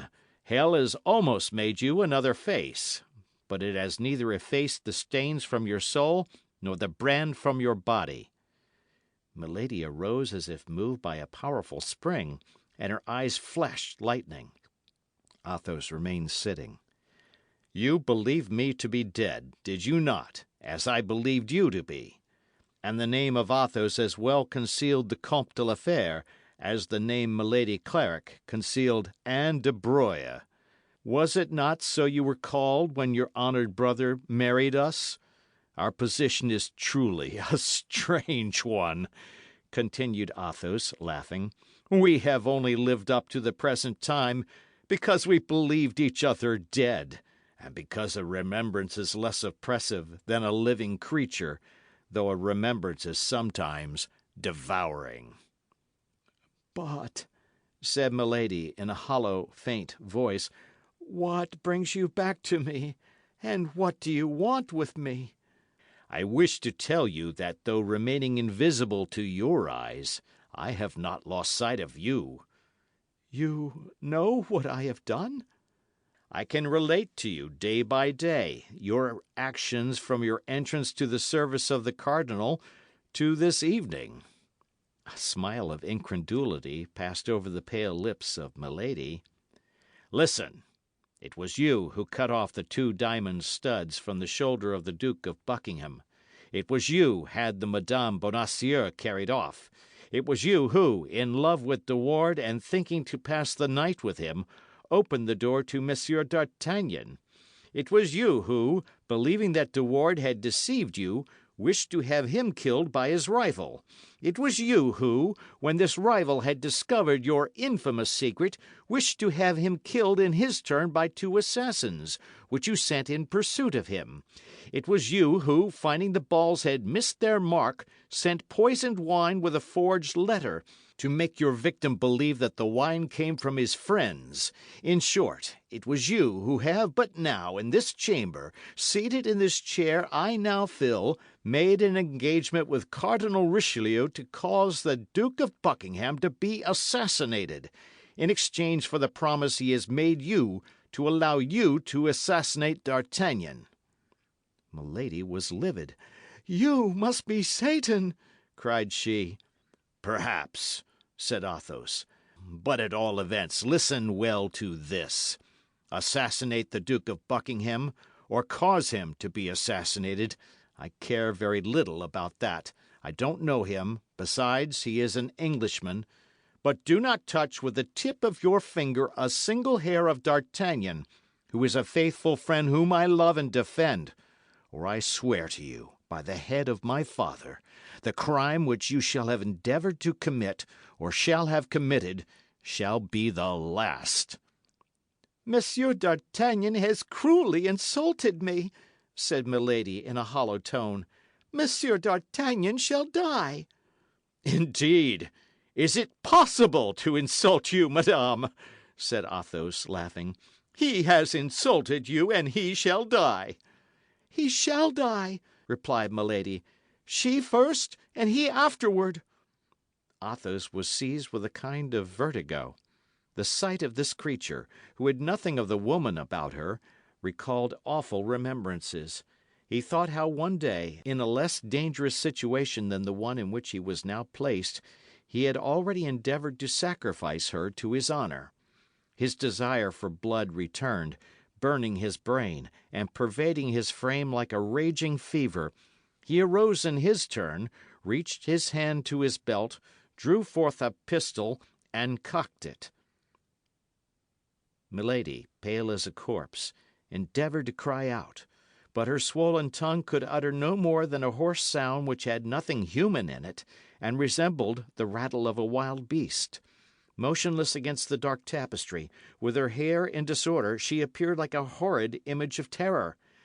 Athos slowly raised his pistol, stretched out his arm so that the weapon almost touched Milady's forehead, and then, in a voice the more terrible for having the supreme calmness of a fixed resolution, "Madame," said he, "you will this instant deliver to me the paper the cardinal signed, or upon my soul I will blow your brains out." With another man, Milady might have perceived some doubt, but she knew Athos. Nevertheless, she remained motionless. "You have 1 second to decide," said he. Milady saw by the contraction of his countenance that the trigger was about to be pulled. She reached her hand quickly to her bosom, drew out a paper, and held it toward Athos. "Take it," said she, "and be accursed." Athos took the paper, returned the pistol to his belt, approached the lamp to be assured that it was the paper, unfolded it, and read: December 3rd, 1627. It is by my order and for the good of the state that the bearer of this has done what he has done. Richelieu. And now, said Athos, resuming his cloak and putting on his hat, now that I have drawn your teeth, viper, bite if you can. And he left the chamber without once looking behind him. At the door he found the 2 men and the spare horse which they held. Gentlemen, said he, Monseigneur's order is, you know, to conduct that woman, without losing time, to Fort La Pointe, and never to leave her till she is on board. As these words agreed wholly with the order they had received, they bowed their heads in sign of assent. With regard to Athos, he leaped lightly into the saddle and set out at full gallop. Only, instead of following the road, he went across the fields, urging his horse to the utmost, and stopping occasionally to listen. In one of those halts he heard the steps of several horses on the road. He had no doubt it was the cardinal and his escort. He immediately made a new point in advance, rubbed his horse down with some heath and leaves of trees, and placed himself across the road, about 200 paces from the camp. "Who goes there?" cried he, as soon as he perceived the horseman. "That is our brave Musketeer, I think," said the cardinal. "Yes, monseigneur," said Porthos, "it is he." "Monsieur Athos," said Richelieu, "receive my thanks for the good guard you have kept. Gentlemen, we are arrived. Take the gate on the left. The watchword is King and Rey." Saying these words, the cardinal saluted the three friends with an inclination of his head, and took the right hand, followed by his attendant, for that night he himself slept in the camp. "Well," said Porthos and Aramis together, as soon as the cardinal was out of hearing, "well, he signed the paper she required." "I know it," said Athos, coolly, "since here it is." And the three friends did not exchange another word till they reached their quarters, except to give the watchword to the sentinels. Only they sent Mousqueton to tell Planchet that his master was requested, the instant that he left the trenches, to come to the quarters of the Musketeers.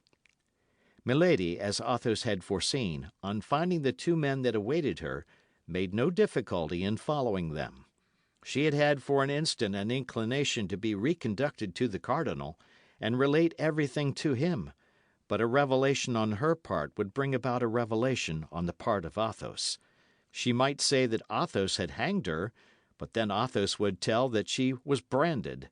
She thought it was best to preserve silence, to discreetly set off to accomplish her difficult mission with her usual skill, and then, all things being accomplished to the satisfaction of the cardinal, to come to him and claim her vengeance. In consequence, after having travelled all night, at 7 o'clock she was at the fort of the Point.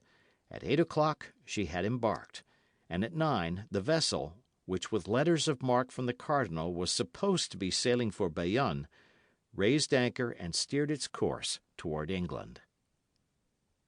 End of chapter. Chapter 46 of The Three Musketeers, the Bastion Saint-Gervais. On arriving at the lodgings of his three friends, D'Artagnan found them assembled in the same chamber. Athos was meditating, Porthos was twisting his moustache, Aramis was saying his prayers in a charming little book of hours, bound in blue velvet. "Pardieu, gentlemen," said he, "I hope what you have to tell me is worth the trouble, or else, I warn you, I will not pardon you for making me come here, instead of getting a little rest after a night spent in taking and dismantling a bastion. Ah, why were you not there, gentlemen? It was warm work." "We were in a place where it was not very cold," replied Porthos, giving his moustache a twist which was peculiar to him. "Hush," said Athos. "Oh," said D'Artagnan, comprehending the slight frown of the Musketeer. "It appears there is something fresh aboard." "Aramis," said Athos, "you went to breakfast the day before yesterday at the inn of the Parpaillot, I believe." "Yes." "How did you fare?" "For my part, I ate but little. The day before yesterday was a fish day, and they had nothing but meat." "What?" said Athos. "No fish at a seaport?" "They say," said Aramis, resuming his pious reading, "that the dyke which the cardinal is making drives them all out into the open sea." "But that is not quite what I mean to ask you, Aramis," replied Athos. "I want to know if you were left alone, and nobody interrupted you." "Why, I think there were not many intruders. Yes, Athos, I know what you mean. We shall do very well at the Parpaillot." "Let us go to the Parpaillot, then, for here the walls are like sheets of paper." D'Artagnan, who was accustomed to his friend's manner of acting, and who perceived immediately, by a word, a gesture, or a sign from him, that the circumstances were serious, took Athos's arm and went out without saying anything. Porthos followed, chatting with Aramis. On their way they met Grimaud. Athos made him a sign to come with them. Grimaud, according to custom, obeyed in silence. The poor lad had nearly come to the pass of forgetting how to speak. They arrived at the drinking room of the Parpaillot. It was 7 o'clock in the morning, and daylight began to appear. The three friends ordered breakfast, and went into a room in which the host said they would not be disturbed. Unfortunately, the hour was badly chosen for a private conference. The morning drum had just been beaten. Everyone shook off the drowsiness of night, and to dispel the humid morning air, came to take a drop at the inn. Dragoons, Swiss, guardsmen, musketeers, light horsemen succeeded one another with a rapidity which might answer the purpose of the host very well, but agreed badly with the views of the four friends. Thus they applied very curtly to the salutations, healths, and jokes of their companions. "I see how it will be," said Athos. "We shall get into some petty quarrel or other, and we have no need of one just now. D'Artagnan, tell us what sort of a night you have had, and we will describe ours afterward." "Ah, yes," said a light horseman, with a glass of brandy in his hand, which he sipped slowly. "I hear you gentlemen of the guards have been in the trenches tonight, and that you did not get much the better of the Rochellais." D'Artagnan looked at Athos to know if he ought to reply to this intruder, who thus mixed unasked in their conversation. "Well," said Athos, "don't you hear Monsieur de Busigny, who does you the honour to ask you a question? Relate what has passed during the night, since these gentlemen desire to know it." "Have you not taken the bastion?" said a Swiss who was drinking rum out of a beer glass. "Yes, monsieur," said D'Artagnan, bowing, "we have had that honour. We even have, as you may have heard, introduced a barrel of powder under one of the angles, which in blowing up made a very pretty breach. Without reckoning that the bastion was not built yesterday, all the rest of the building was badly shaken." "And what bastion is it?" asked a dragoon, with his sabre run through a goose which he was taking to be cooked. "The bastion Saint Gervais," replied D'Artagnan, "from behind which the Rochellais annoyed our workmen. Was that affair hot?" "Yes, moderately so. We lost 5 men, and the Rochellais 8 or 10. "Bausimple," said the Swiss, who, notwithstanding the admirable collection of oaths possessed by the German language, had acquired a habit of swearing in French. "But it is probable," said the light horseman, "that they will send pioneers this morning to repair the bastion." "Yes, that's probable," said D'Artagnan. "Gentlemen," said Athos, "a wager." "Ah, oui, a wager!" cried the Swiss. "What is it?" said the light horseman. "Stop a bit," said the dragoon, placing his sabre like a spit upon the 2 large iron dogs which held the firebrands in the chimney. "Stop a bit, I am in it. You cursed host, a dripping pan immediately, that I may not lose a drop of the fat of this estimable bird." "You were right," said the Swiss. "Goose grease is good with bastry." "There," said the dragoon. "Now for the wager. We listen, Monsieur Athos." "Yes, the wager," said the light horseman. "Well, Monsieur de Busigny, I will bet you," said Athos, "that my 3 companions, Messieurs Porthos, Aramis, and D'Artagnan, and myself, will go and breakfast in the bastion Saint Gervais, and we will remain there an hour by the watch, whatever the enemy may do to dislodge us." Porthos and Aramis looked at each other. They began to comprehend. "But," said D'Artagnan in the ear of Athos, "you are going to get us all killed without mercy." "We are much more likely to be killed," said Athos, "if we do not go." "My faith, gentlemen," said Porthos, turning round upon his chair and twisting his moustache, "that's a fair bet, I hope." "I take it," said Monsieur de Busigny, "so let us fix the stake." "You are 4 gentlemen," said Athos, "and we are 4. An unlimited dinner for 8. Will that do?" "Capitally," replied Monsieur de Busigny. "Perfectly," said the dragoon. That shoots me, said the Swiss. The fourth auditor, who during all this conversation had played a mute part, made a sign of the head in proof that he acquiesced in the proposition.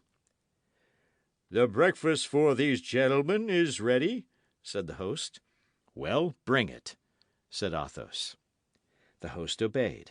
Athos called Grimaud, pointed to a large basket which lay in a corner, and made a sign to him to wrap the viands up in the napkins.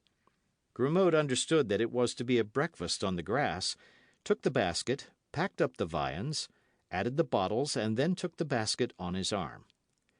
But where are you going to eat my breakfast? asked the host. What matter if you are paid for it? Said Athos, and he threw 2 pistoles majestically on the table. Shall I give you the change, my officer? Said the host. No, only add 2 bottles of champagne, and the difference will be for the napkins. The host had not quite so good a bargain as he at first hoped for, but he made amends by slipping in 2 bottles of Anjou wine instead of 2 bottles of champagne. Monsieur de Busigny, said Athos, will you be so kind as to set your watch with mine, or permit me to regulate mine by yours? Which you please, monsieur, said the light horseman, drawing from his fob a very handsome watch, studded with diamonds. 7:30. 35 minutes after 7, said Athos, by which you perceive I am 5 minutes faster than you. And bowing to all the astonished persons present, the young men took the road to the Bastion Saint-Gervais, followed by Grimaud, who carried the basket, ignorant of where he was going, but in the passive obedience which Athos had taught him not even thinking of asking. As long as they were within the circle of the camp, the 4 friends did not exchange one word. Besides, they were followed by the curious, who, hearing of the wager, were anxious to know how they would come out of it. But when once they passed the line of circumvallation, and found themselves in the open plain, D'Artagnan, who was completely ignorant of what was going forward, thought it was time to demand an explanation. And now, my dear Athos, said he, do me the kindness to tell me where we are going. Why, you see plainly enough, we are going to the Bastion. But what are we going to do there? You know well that we go to breakfast there. But why did we not breakfast at the Parpaillot? Because we have very important matters to communicate to one another, and it was impossible to talk 5 minutes in that inn without being annoyed by all those importunate fellows, who keep coming in, saluting you, and addressing you. Here, at least, said Athos, pointing to the bastion, they will not come and disturb us. It appears to me, said D'Artagnan, with that prudence which allied itself in him so naturally with excessive bravery, that we could have found some retired place on the downs or the seashore, where we should have been seen all 4 conferring together, so that at the end of a quarter of an hour the cardinal would have been informed by his spies that we were holding a council. Yes, said Aramis, Athos is right. Anima advertuntur in desertis. A desert would not have been amiss, said Porthos, but it behooved us to find it. There is no desert where a bird cannot pass over one's head, where a fish cannot leap out of the water, where a rabbit cannot come out of its burrow, and I believe that bird, fish, and rabbit each becomes a spy of the cardinal. Better, then, pursue our enterprise, from which, besides, we cannot retreat without shame. We have made a wager which could not have been foreseen, and of which I defy anyone to divine the true cause. We are going, in order to win it, to remain an hour in the bastion. Either we shall be attacked or not. If we are not, we shall have all the time to talk, and nobody will hear us, for I guarantee the walls of the bastion have no ears. If we are, we will talk of our affairs just the same. Moreover, in defending ourselves, we shall cover ourselves with glory. You see that everything is to our advantage. Yes, said D'Artagnan, but we shall indubitably attract a ball. Well, my dear, replied Athos. "You know well that the balls most to be dreaded are not from the enemy." But for such an expedition we surely ought to have brought our muskets. You are stupid, friend Porthos. Why should we load ourselves with a useless burden? I don't find a good musket, 12 cartridges, and a powder flask very useless in the face of an enemy. Well, replied Athos, have you not heard what D'Artagnan said? What did he say? Demanded Porthos. D'Artagnan said that in the attack of last night 8 or 10 Frenchmen were killed, and as many Rochellais. What then? The bodies were not plundered, were they? It appears the conquerors had something else to do. Well? Well, we shall find their muskets, their cartridges, and their flasks, and instead of 4 musketoons and 12 balls, we shall have 15 guns and 100 charges to fire. Oh, Athos, said Aramis, truly you are a great man. Porthos nodded in sign of agreement. D'Artagnan alone did not seem convinced. Grimaud no doubt shared the misgivings of the young man, for seeing that they continued to advance toward the bastion, something he had till then doubted, he pulled his master by the skirt of his coat. "Where are we going?" asked he, by a gesture. Athos pointed to the bastion. "But," said Grimaud in that same silent dialect, "we shall leave our skins there." Athos raised his eyes and his finger toward heaven. Grimaud put his basket on the ground and sat down with a shake of the head. Athos took a pistol from his belt, looked to see if it was properly primed, cocked it, and placed the muzzle close to Grimaud's ear. Grimaud was on his legs again as if by a spring. Athos then made him a sign to take up his basket and to walk on first. Grimaud obeyed. All that Grimaud gained by this momentary pantomime was to pass from the rear guard to the vanguard. Arrived at the bastion, the 4 friends turned round. More than 300 soldiers of all kinds were assembled at the gate of the camp, and in a separate group might be distinguished Monsieur de Busigny, the dragoon, the Swiss, and the 4th better. Athos took off his hat, placed it on the end of his sword, and waved it in the air. All the spectators returned him his salute, accompanying this courtesy with a loud hurrah, which was audible to the 4, after which all 4 disappeared in the bastion, whither Grimaud had preceded them. End of chapter. Chapter 47 of the Three Musketeers. The Council of the Musketeers.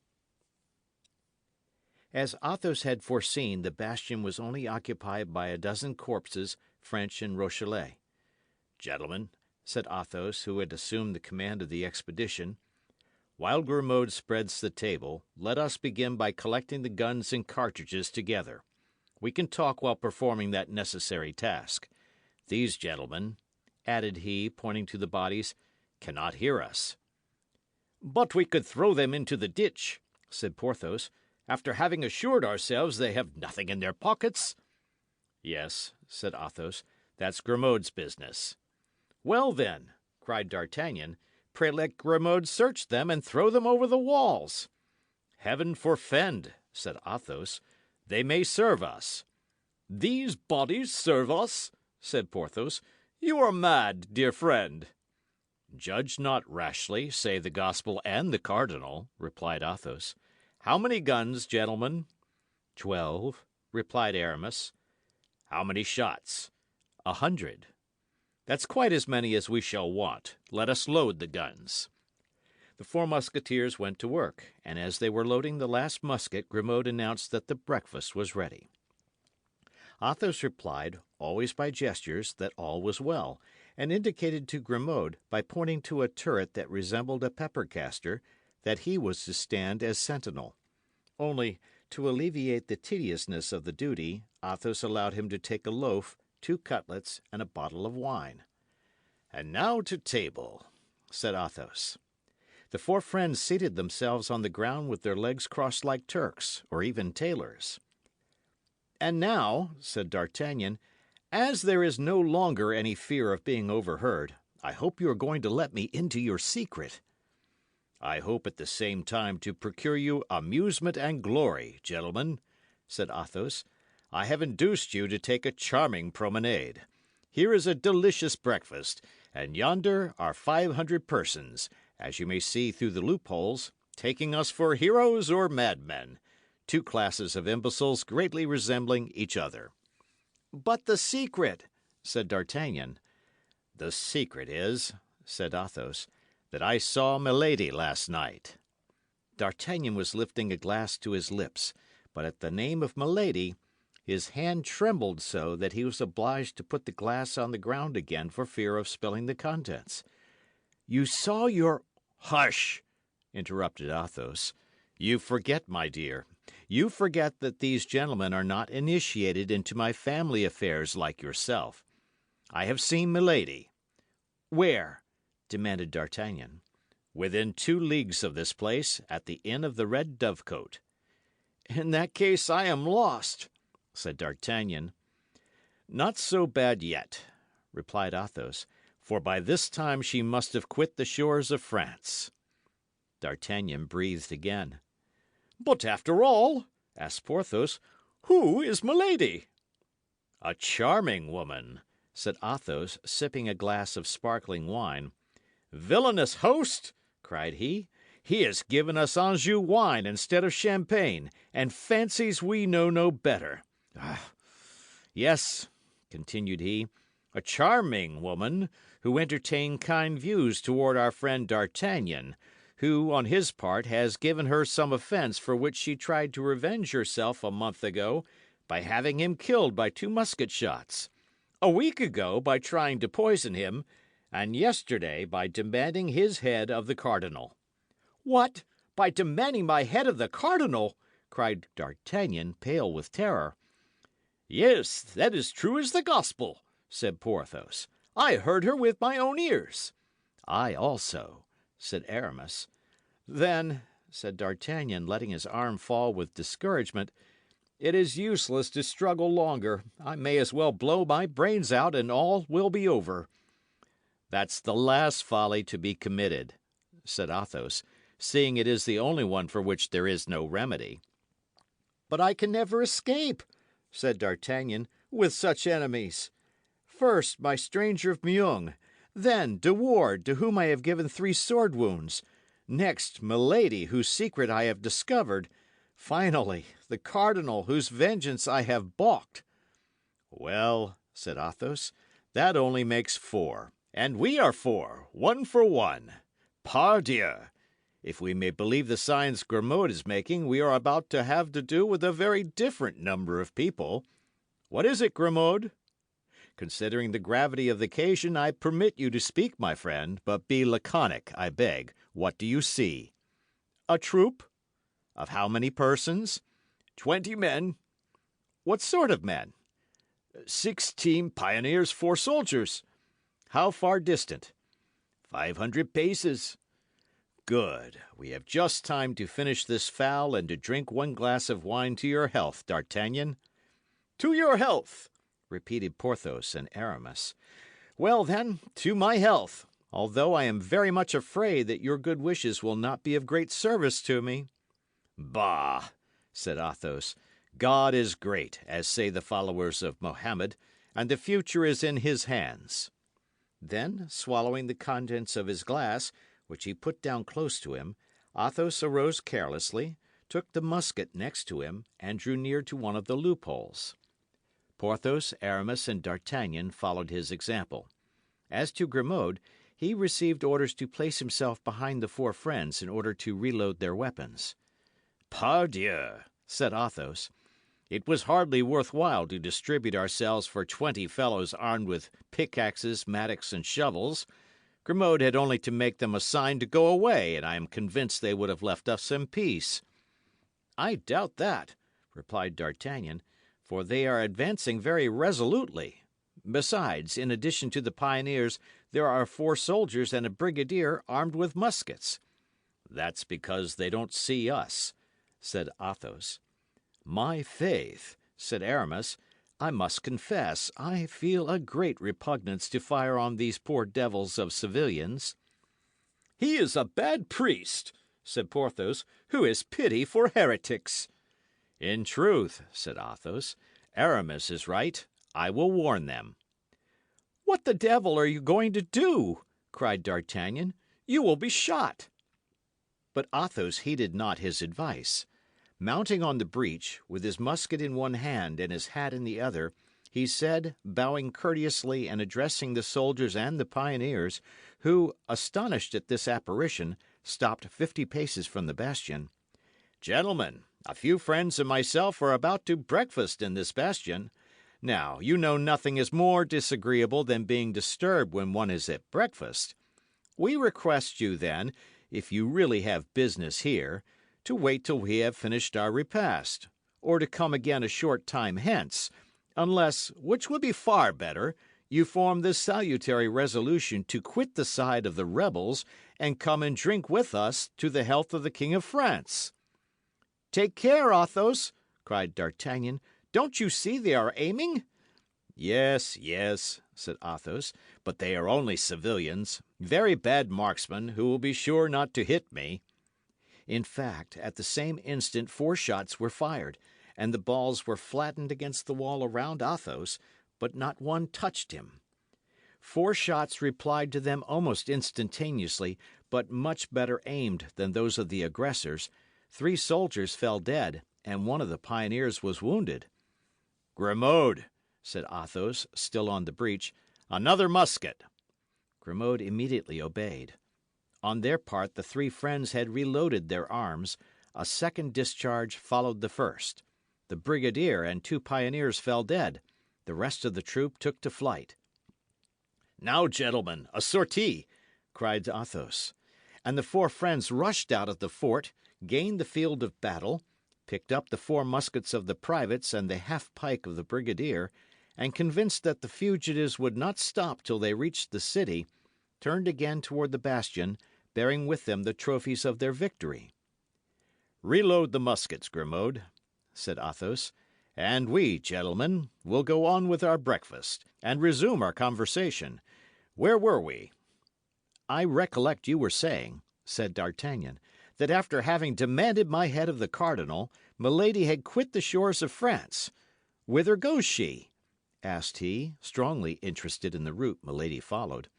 "She goes into England," said Athos. "With what view?" "With the view of assassinating, or causing to be assassinated, the Duke of Buckingham." D'Artagnan uttered an exclamation of surprise and indignation. "But this is infamous!" cried he. "As to that," said Athos, "I beg you to believe that I care very little about it. Now you have done, Grimaud, take our brigadier's half-pike, tie a napkin to it, and plant it on top of our bastion, that these rebels of Rochellais may see that they have to deal with brave and loyal soldiers of the king." Grimaud obeyed without replying. An instant afterward, the white flag was floating over the heads of the 4 friends. A thunder of applause saluted its appearance. Half the camp was at the barrier. "How?" replied D'Artagnan. "You care little if she kills Buckingham or causes him to be killed, but the duke is our friend." "The duke is English. The duke fights against us. Let her do what she likes with the duke. I care no more about him than an empty bottle." And Athos threw 15 paces from him an empty bottle from which he had poured the last drop into his glass. "A moment," said D'Artagnan. "I will not abandon Buckingham thus. He gave us some very fine horses." "And moreover, very handsome saddles," said Porthos, who at the moment wore on his cloak the lace of his own.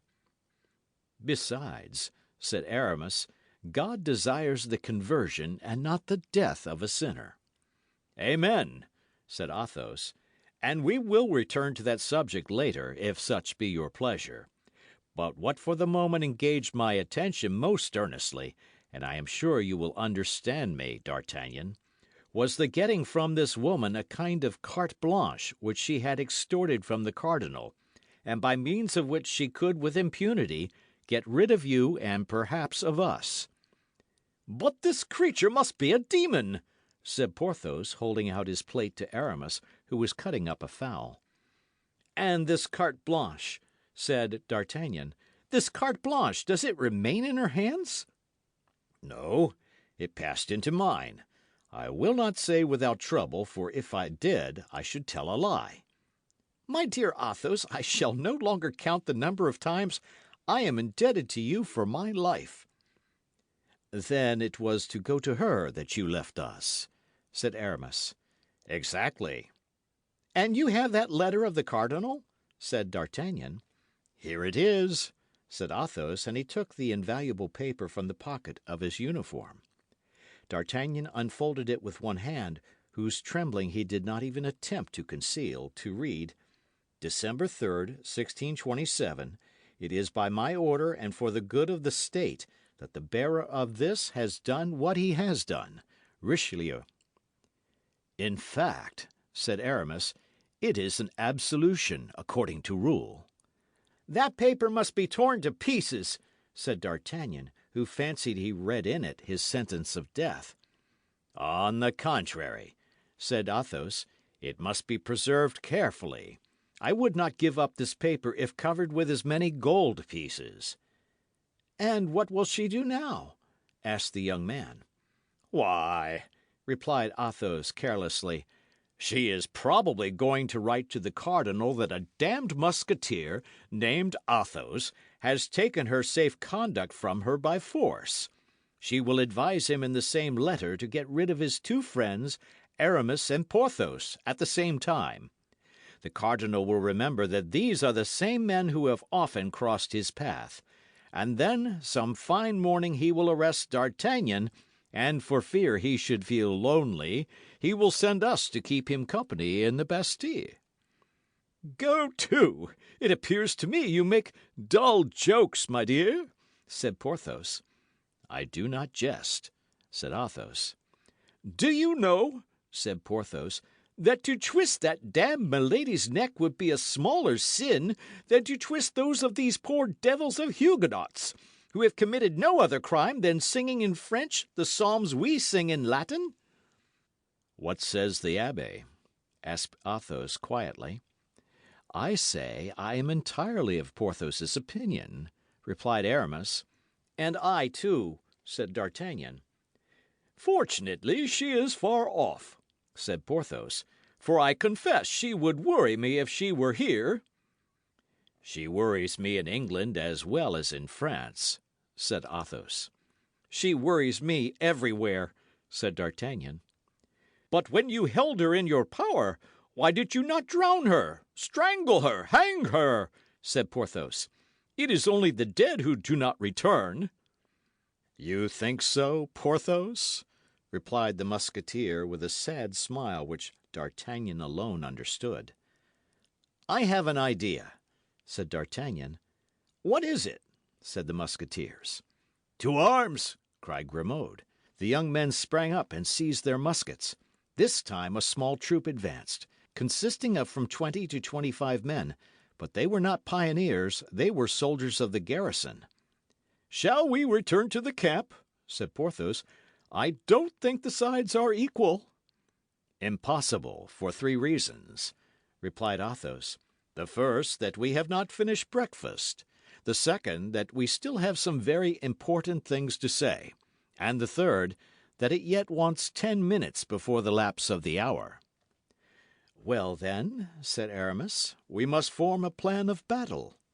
That's very simple, replied Athos. As soon as the enemy are within musket shot, we must fire upon them.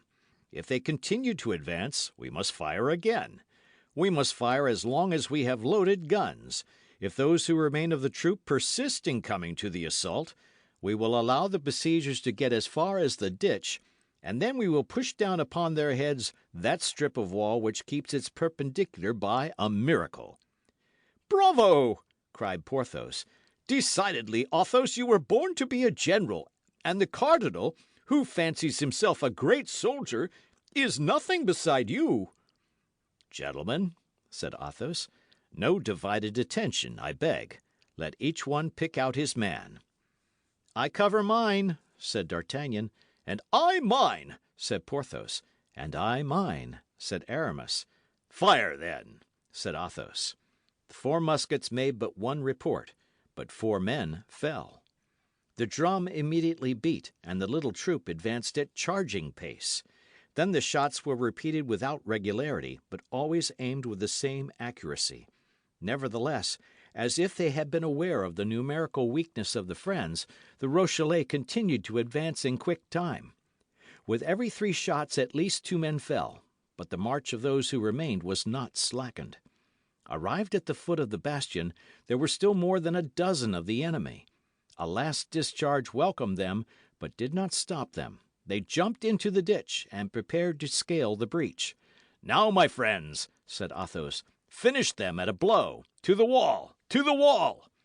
And the 4 friends, seconded by Grimaud, pushed with the barrels of their muskets an enormous sheet of the wall, which bent as if pushed by the wind, and detaching itself from its base, fell with a horrible crash into the ditch.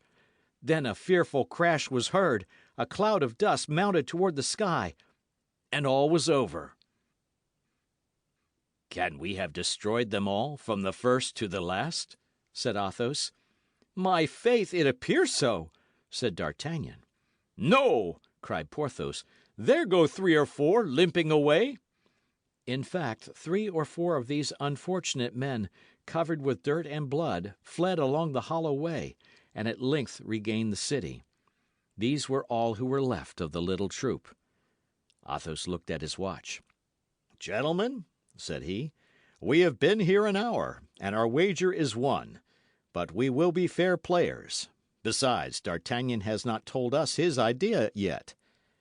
And the Musketeer, with his usual coolness, reseated himself before the remains of the breakfast. My idea? Said D'Artagnan. "Yes, you said you had an idea," said Athos. Oh, I remember, said D'Artagnan. Well, I will go to England a second time. I will go and find Buckingham. "You shall not do that, D'Artagnan," said Athos coolly. And why not? Have I not been there once? "Yes, but at that period we were not at war. At that period Buckingham was an ally and not an enemy. What you would now do amounts to treason." D'Artagnan perceived the force of this reasoning, and was silent. "But," said Porthos, "I think I have an idea, in my turn." "Silence from Monsieur Porthos's idea," said Aramis. "I will ask leave of absence of Monsieur de Tréville, on some pretext or other which you must invent. I am not very clever at pretexts. Milady does not know me. I will get access to her without her suspecting me, and when I catch my beauty, I will strangle her." "Well," replied Athos, "I am not far from approving the idea of Monsieur Porthos." "For shame," said Aramis. "Kill a woman? No, listen to me. I have the true idea." "Let us see your idea, Aramis," said Athos, who felt much deference for the young Musketeer. "We must inform the queen." Ah, my faith, yes, said Porthos and D'Artagnan at the same time. We are coming nearer to it now. "Inform the queen," said Athos. "And how? Have we relations with the court? Could we send anyone to Paris without its being known in the camp? From here to Paris it is 140 leagues. Before our letter was at Angers, we should be in a dungeon." "As to remitting a letter with safety to Her Majesty," said Aramis, colouring, "I will take that upon myself. I know a clever person at Tours." Aramis stopped on seeing Athos smile. "Well, do you not adopt this means, Athos?" said D'Artagnan. "I do not reject it altogether," said Athos, "but I wish to remind Aramis that he cannot quit the camp, and that nobody but one of ourselves is trustworthy. That 2 hours after the messenger has set out, all the Capuchins, all the police, all the black caps of the cardinal will know your letter by heart, and you and your clever person will be arrested." Without reckoning, objected Porthos, that the queen would save Monsieur de Buckingham, but would take no heed of us." "Gentlemen," said D'Artagnan, "what Porthos says is full of sense." "Ah, but what's going on in the city yonder?" said Athos. "They are beating the general alarm." The four friends listened, and the sound of the drum plainly reached them. "You see, they are going to send a whole regiment against us," said Athos. "You don't think of holding out against a whole regiment, do you?" said Porthos. "Why not?" said the Musketeer. "I feel myself quite in a humour for it, and I would hold out before an army if we had taken the precaution to bring a dozen more bottles of wine." "Upon my word, the drum draws near," said D'Artagnan. "Let it come," said Athos. "It is a quarter of an hour's journey from here to the city, consequently a quarter of an hour's journey from the city to hither. That is more than time enough for us to devise a plan. If we go from this place, we shall never find another so suitable. Ah, stop! I have it, gentlemen. The right idea has just occurred to me." "Tell us." "Allow me to give Grimaud some indispensable orders." Athos made a sign for his lackey to approach. "Grimaud," said Athos, pointing to the bodies which lay under the wall of the bastion, "take those gentlemen, set them up against the wall, put their hats upon their heads and their guns in their hands." "Oh, the great man!" cried D'Artagnan. "I comprehend now." "You comprehend?" said Porthos. "And do you comprehend, Grimaud?" said Aramis. Grimaud made a sign in the affirmative. "That's all that is necessary," said Athos. "Now for my idea." "I should like, however, to comprehend," said Porthos. "That is useless." Yes, Athos's idea," cried Aramis and D'Artagnan at the same time. "This Milady, this woman, this creature, this demon, has a brother-in-law, as I think you told me, D'Artagnan." "Yes, I know him very well, and I also believe that he has not a very warm affection for his sister-in-law." "There is no harm in that. If he detested her, it would be all the better," replied Athos. "In that case, we are as well off as we wish." "And yet," said Porthos, "I would like to know what Grimaud is about." "Silence, Porthos," said Aramis. "What is her brother-in-law's name?" "Lord de Winter." "Where is he now?" "He returned to London at the first sound of war." "Well, that's just the man we want," said Athos. "It is he whom we must warn. We will have him informed that his sister-in-law is on the point of having someone assassinated, and beg him not to lose sight of her. There is in London, I hope, some establishment like that of the Magdalens, or of the Repentant Daughters. He must place his sister in one of these, and we shall be in peace." "Yes," said D'Artagnan, "till she comes out." "Ah, my faith!" said Athos. "You require too much, D'Artagnan. I have given you all I have, and I beg leave to tell you that this is the bottom of my sack." "But I think it would be still better," said Aramis, "to inform the queen and Lord de Winter at the same time." "Yes, but who is to carry the letter to Tours, and who to London?" "I answer for Bazin," said Aramis. "And I for Planchet," said D'Artagnan. "Ay," said Porthos, "if we cannot leave the camp, our lackeys may." "To be sure they may, and this very day we will write the letters," said Aramis. "Give the lackeys money and they will start." "We will give them money?" replied Athos. "Have you any money?" The four friends looked at one another, and a cloud came over the brows which but lately had been so cheerful. "Look out!" cried D'Artagnan. "I see black points and red points moving yonder. Why did you talk of a regiment, Athos? It is a veritable army." "My faith, yes," said Athos. "There they are. See the sneaks come, without drum or trumpet. Ah, have you finished, Grimaud?" Grimaud made a sign in the affirmative, and pointed to a dozen bodies which he had set up in the most picturesque attitudes. Some carried arms, others seemed to be taking aim, and the remainder appeared merely to be sword in hand. "Bravo!" said Athos. "That does honour to your imagination." "All very well," said Porthos, "but I should like to understand." "Let us decamp first, and you will understand afterward." "A moment, gentlemen, a moment. Give Grimaud time to clear away the breakfast." Ah, said Aramis. "The black points and the red points are visibly enlarging. I am of D'Artagnan's opinion.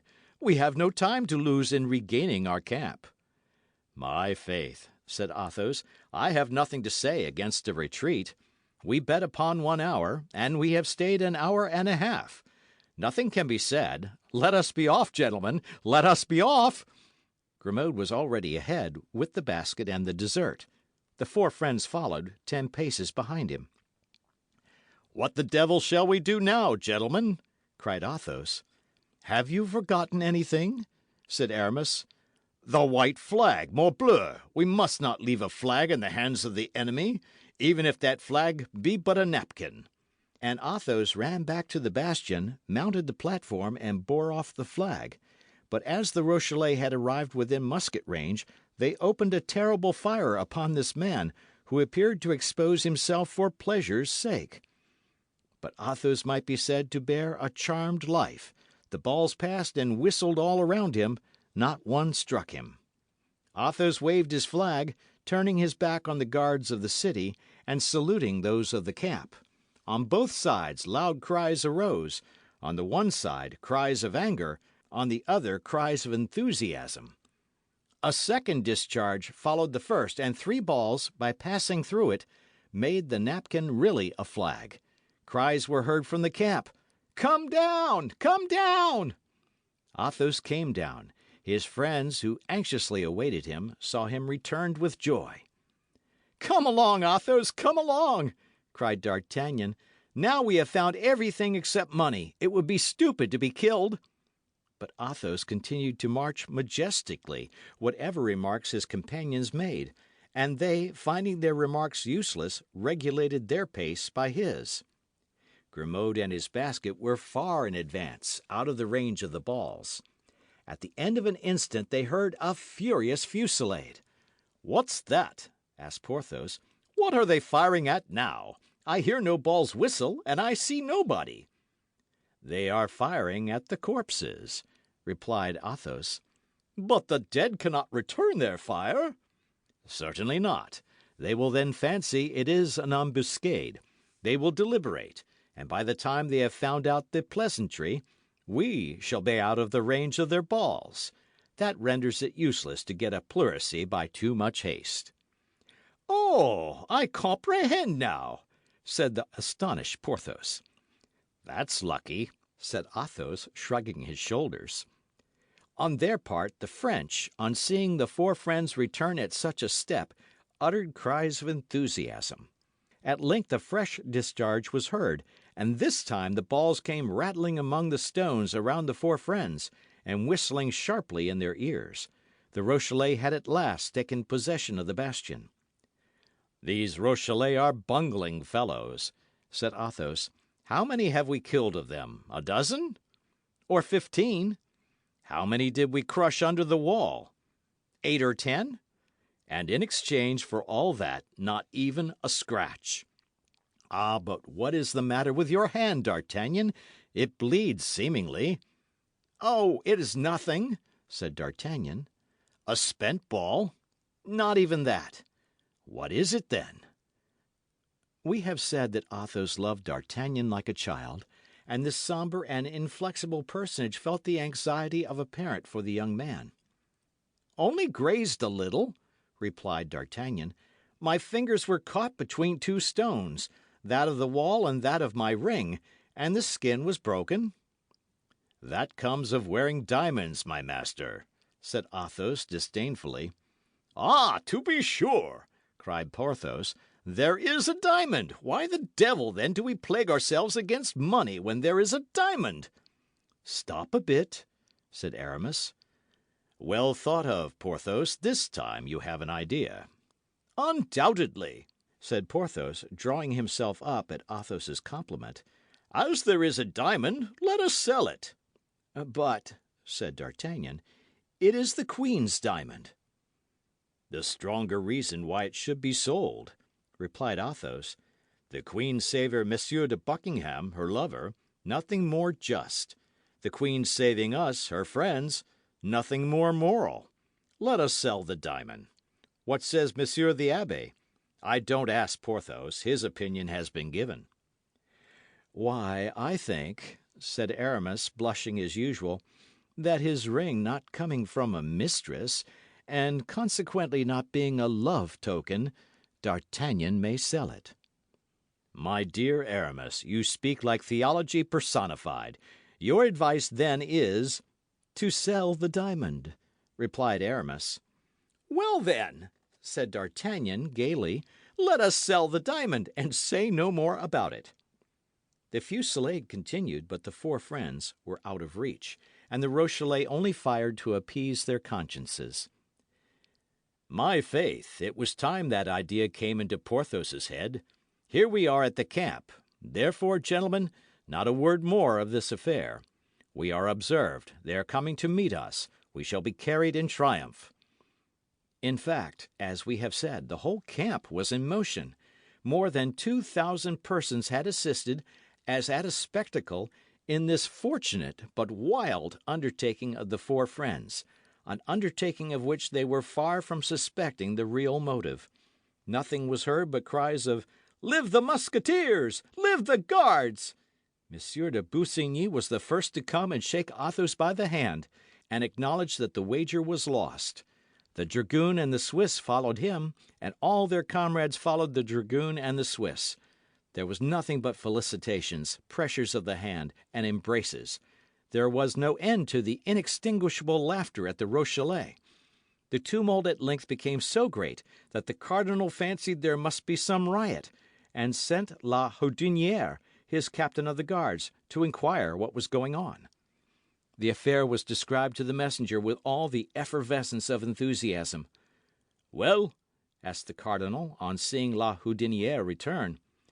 "Well, monseigneur," replied the latter, "Three Musketeers and a guardsman laid a wager with Monsieur de Busigny that they would go and breakfast in the bastion Saint Gervais, and while breakfasting they held it for 2 hours against the enemy, and have killed I don't know how many Rochellais." "Did you inquire the names of those Three Musketeers?" "Yes, monseigneur." "What are their names?" "Messieurs Athos, Porthos, and Aramis." "Still, my three brave fellows," murmured the cardinal. "And the guardsman?" "D'Artagnan." "Still, my young scapegrace. Positively, these four men must be on my side."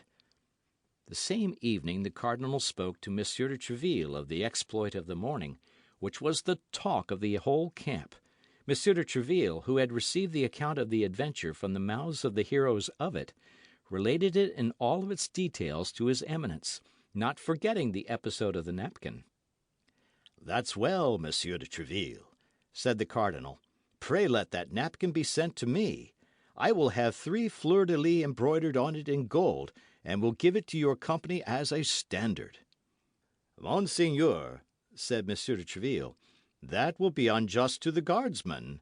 Monsieur d'Artagnan is not with me. He serves under Monsieur Dessessart." "Well, then, take him," said the cardinal. "When 4 men are so much attached to one another, it is only fair that they should serve in the same company." That same evening Monsieur de Tréville announced this good news to the Three Musketeers and D'Artagnan, inviting all 4 to breakfast with him next morning. D'Artagnan was beside himself with joy. We know that the dream of his life had been to become a musketeer. The 3 friends were likewise greatly delighted. "My faith," said D'Artagnan to Athos, "you had a triumphant idea. As you said, we have acquired glory, and were enabled to carry on a conversation of the highest importance." "Which we can resume now without anybody suspecting us, for, with the help of God, we shall henceforth pass for cardinalists." That evening D'Artagnan went to present his respects to Monsieur Dessessart and inform him of his promotion. Monsieur Dessessart, who esteemed D'Artagnan, made him offers of help, as this change would entail expenses for equipment. D'Artagnan refused, but thinking the opportunity a good one, he begged him to have the diamond he put into his hand valued, as he wished to turn it into money. The next day, Monsieur Dessessart's valet came to D'Artagnan's lodging and gave him a bag containing 7,000 livres. This was the price of the queen's diamond. End of chapter. Chapter 48 of The Three Musketeers. A Family Affair. Athos had invented the phrase family affair. A family affair was not subject to the investigation of the cardinal. A family affair concerned nobody. People might employ themselves in a family affair before all the world. Therefore Athos had invented the phrase family affair. Aramis had discovered the idea, the lackeys. Porthos had discovered the means, the diamond. D'Artagnan alone had discovered nothing. He, ordinarily the most inventive of the four, but it must also be said that the very name of Milady paralyzed him. Ah, no, we were mistaken. He had discovered a purchaser for his diamond. The breakfast at Monsieur de Tréville's was as gay and cheerful as possible. D'Artagnan already wore his uniform, for being nearly of the same size as Aramis, and as Aramis was so liberally paid by the publisher who purchased his poem as to allow him to buy everything double, he sold his friend a complete outfit. D'Artagnan would have been at the height of his wishes if he had not constantly seen Milady like a dark cloud hovering in the horizon. After breakfast it was agreed that they should meet again in the evening at Athos's lodging, and there finish their plans. D'Artagnan passed the day in exhibiting his Musketeer's uniform in every street of the camp. In the evening, at the appointed hour, the four friends met. There only remained three things to decide: what they should write to Milady's brother, what they should write to the clever person at Tours, and which should be the lackeys to carry the letters. Everyone offered his own. Athos talked of the discretion of Grimaud, who never spoke a word but when his master unlocked his mouth. Porthos boasted of the strength of Mousqueton, who was big enough to thrash four men of ordinary size. Aramis, confiding in the address of Bazin, made a pompous eulogium on his candidate. Finally, D'Artagnan had entire faith in the bravery of Planchet, and reminded them of the manner in which he had conducted himself in the ticklish affair of Boulogne. These four virtues disputed the prize for a length of time, and gave birth to magnificent speeches which we do not repeat here for fear they should be deemed too long. Unfortunately, said Athos, he whom we send must possess in himself alone the four qualities united. But where is such a lackey to be found? Not to be found, cried Athos. I know it well, so take Grimaud. Take Mousqueton. Take Bazin. Take Planchet. Planchet is brave and shrewd. They are two qualities out of the four. Gentlemen, said Aramis, the principal question is not to know which of our four lackeys is the most discreet, the most strong, the most clever, or the most brave. The principal thing is to know which loves money the best. What Aramis says is very sensible, replied Athos. We must speculate upon the faults of people, and not upon their virtues. Monsieur Abbé, you are a great moralist. Doubtless, said Aramis, for we not only require to be well served in order to succeed, but moreover not to fail. For in case of failure, heads are in question, not for our lackeys.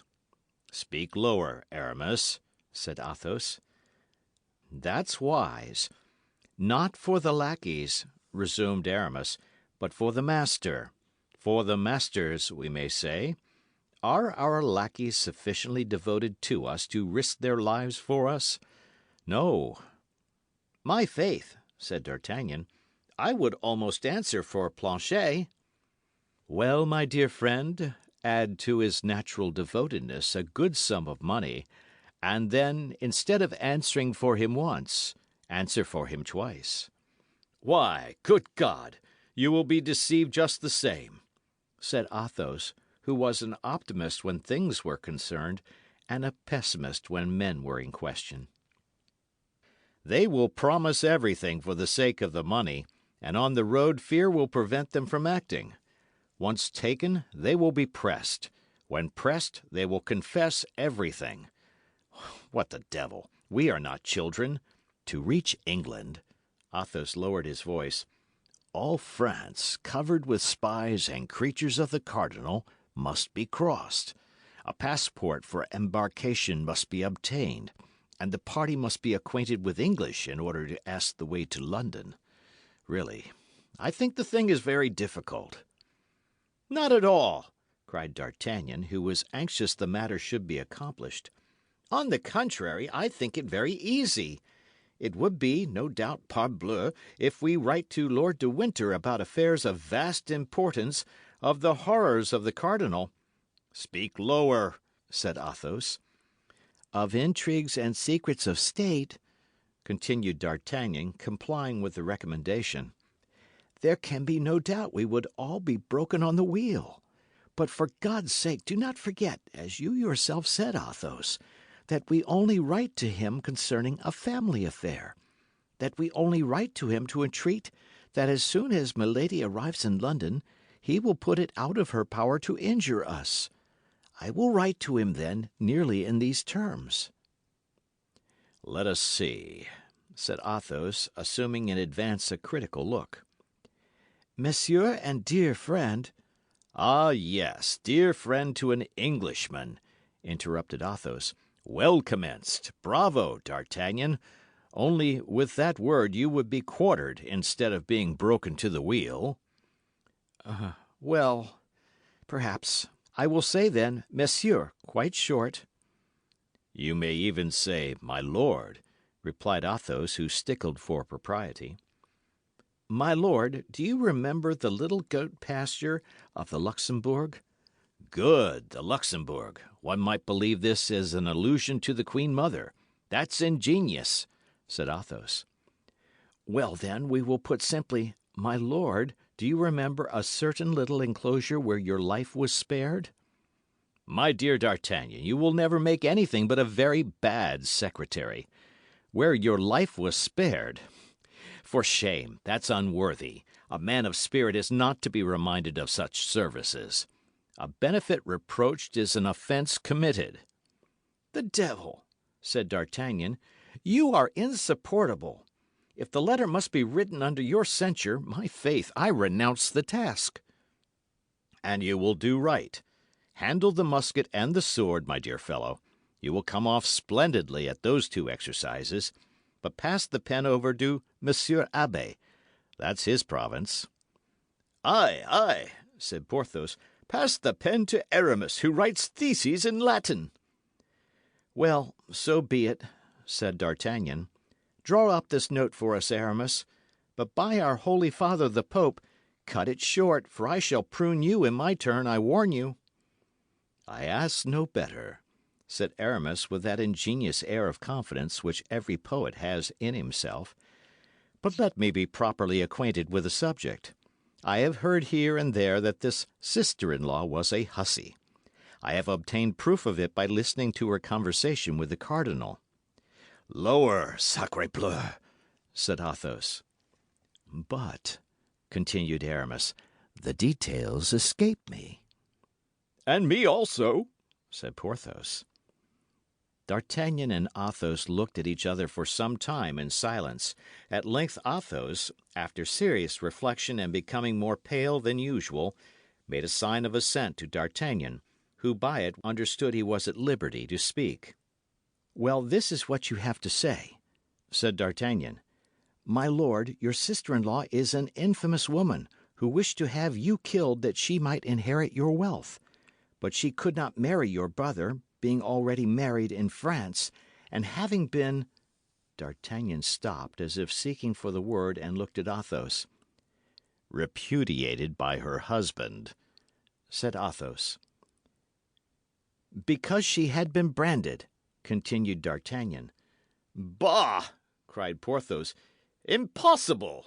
What do you say? That she wanted to have her brother-in-law killed? Yes. She was married? Asked Aramis. Yes. And her husband found out that she had a fleur-de-lis on her shoulder? Cried Porthos. Yes.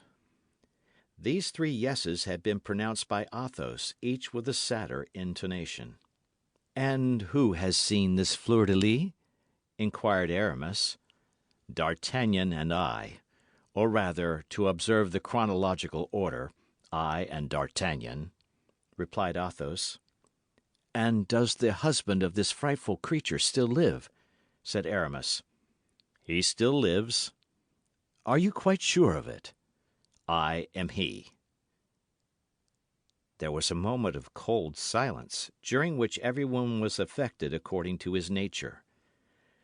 This time, said Athos, first breaking the silence, D'Artagnan has given us an excellent programme, and the letter must be written at once. The devil!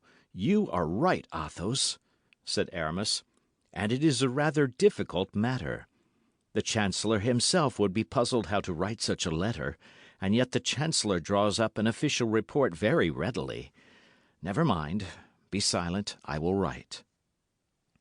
Aramis accordingly took the quill, reflected for a few moments, wrote 8 or 10 lines in a charming little female hand, and then with a voice soft and slow, as if each word had been scrupulously weighed, he read the following.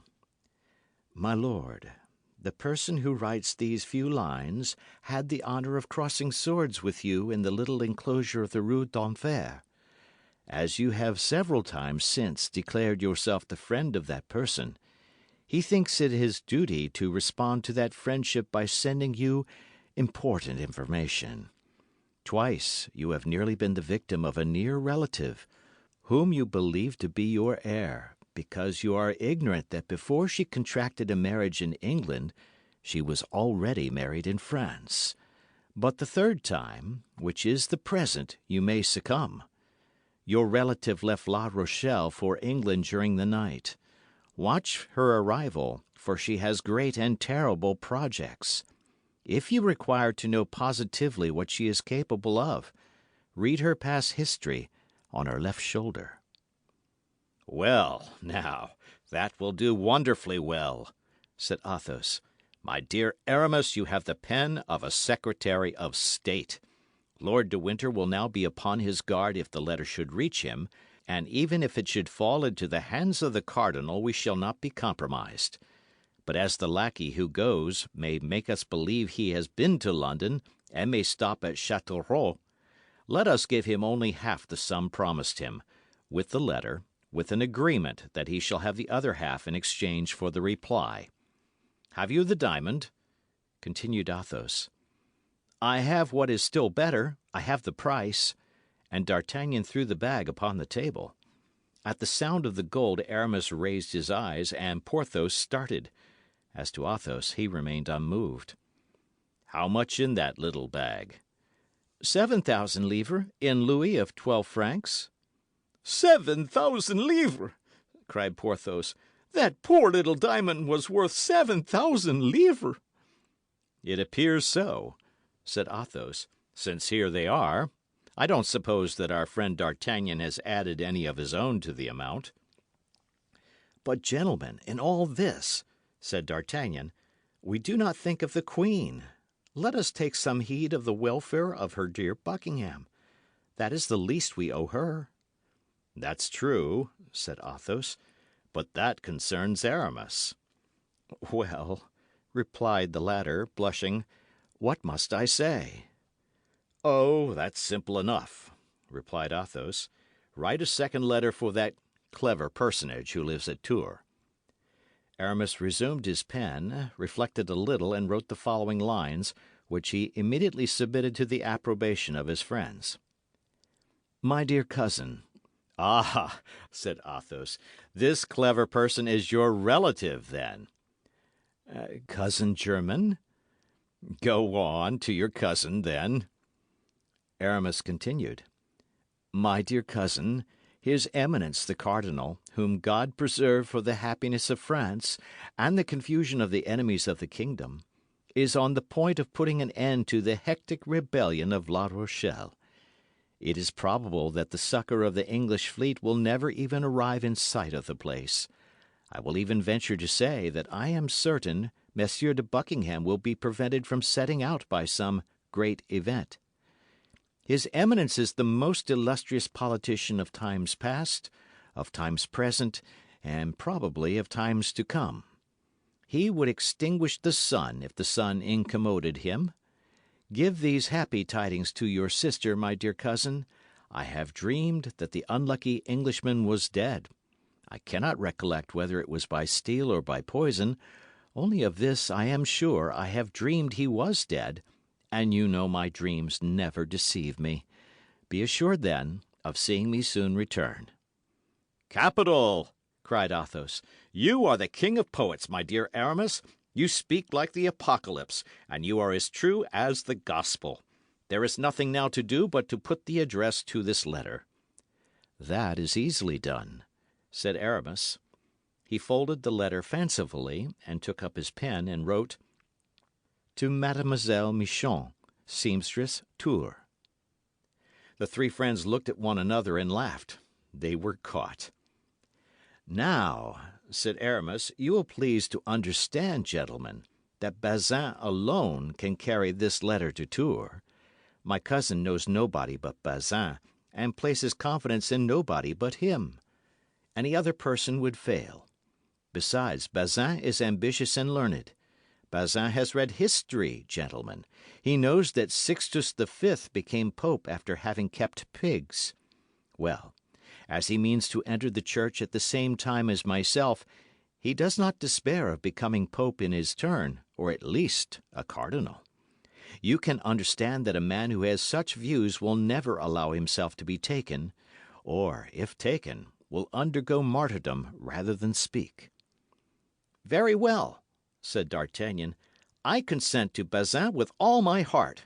But grant me, Planchet, Milady had him one day turned out of doors, with sundry blows of a good stick to accelerate his motions. Now, Planchet has an excellent memory, and I will be bound that sooner than relinquish any possible means of vengeance, he will allow himself to be beaten to death.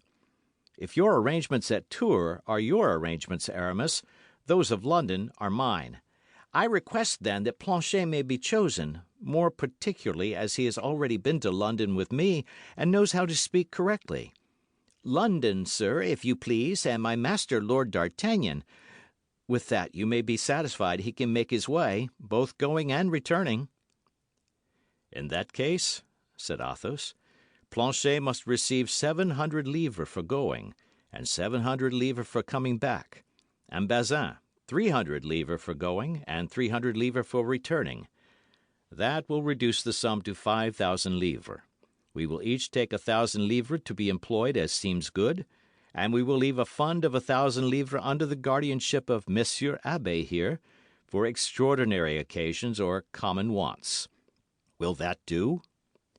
My dear Athos, said Aramis, you speak like Nestor, who was, as everyone knows, the wisest among the Greeks.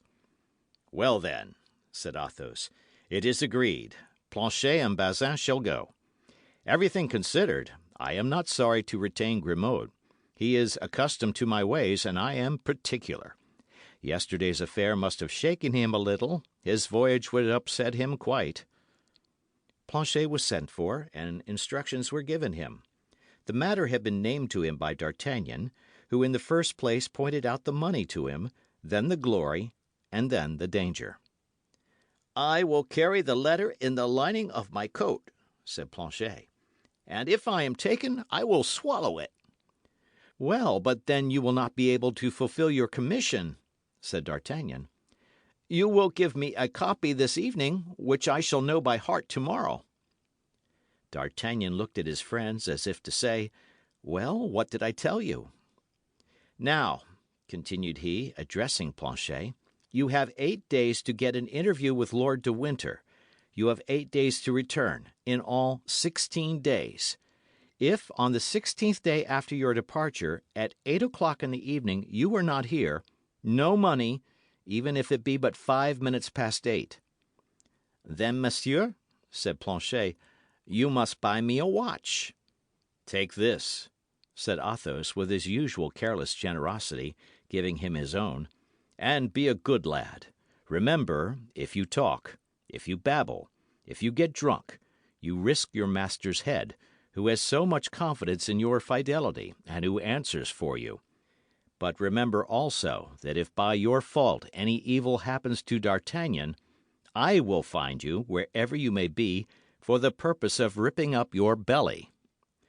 "Oh, monsieur!" said Planchet, humiliated by the suspicion, and, moreover, terrified at the calm air of the Musketeer. "And I," said Porthos, rolling his large eyes, "remember, I will skin you alive." "Ah, monsieur!" "And I," said Aramis, with his soft, melodious voice, "remember that I will roast you at a slow fire, like a savage." "Ah, monsieur!" Planchet began to weep. We will not venture to say whether it was from terror created by the threats, or from tenderness at seeing four friends so closely united. D'Artagnan took his hand. "See, Planchet," said he, "these gentlemen only say this out of affection for me, but at bottom they all like you." "Ah, monsieur," said Planchet, "I will succeed or I will consent to be cut in quarters. And if they do cut me in quarters, be assured that not a morsel of me will speak." It was decided that Planchet should sit out the next day, at 8 o'clock in the morning, in order, as he had said, that he might during the night learn the letter by heart. He gained just 12 hours by this engagement. He was to be back on the 16th day by 8 o'clock in the evening. In the morning, as he was mounting his horse, D'Artagnan, who felt at the bottom of his heart a partiality for the duke, took Planchet aside. "Listen," said he to him. "When you have given the letter to Lord de Winter and he has read it, you will further say to him, 'Watch over his grace Lord Buckingham, for they wish to assassinate him.' But this, Planchet, is so serious and important that I have not informed my friends that I would entrust this secret to you, and for a captain's commission I would not write it." "Be satisfied, monsieur," said Planchet. "You shall see if confidence can be placed in me." Mounted on an excellent horse, which he was to leave at the end of 20 leagues in order to take the post, Planchet set off at a gallop, his spirits a little depressed by the triple promise made him by the Musketeers, but otherwise as light-hearted as possible. Bazin set out the next day for Tours, and was allowed 8 days for performing his commission. The four friends, during the period of these 2 absences, had, as may well be supposed, the eye on the watch, the nose to the wind, and the ear on the hark. Their days were passed in endeavouring to catch all that was said, in observing the proceeding of the cardinal, and in looking out for all the couriers who arrived. More than once an involuntary trembling seized them when called upon for some unexpected service. They had, besides, to look constantly to their own proper safety. Milady was a phantom which, when it had once appeared to people, did not allow them to sleep very quietly. On the morning of the 8th day, Bazin, fresh as ever, and smiling, according to custom, entered the cabaret of the Parpaillot as the four friends were sitting down to breakfast, saying, as had been agreed upon, "Monsieur Aramis, the answer from your cousin." The four friends exchanged a joyful glance. Half of the work was done. It is true, however, that it was the shorter and easier part. Aramis, blushing in spite of himself, took the letter, which was in a large, coarse hand, and not particular for its orthography. "Good God!" cried he, laughing, "I quite despair of my poor Michon. She will never write like Monsieur de Voiture." "What does you mean by poor Michon?" said the Swiss, who was chatting with the four friends when the letter came. "Oh, pardieu, less than nothing," said Aramis.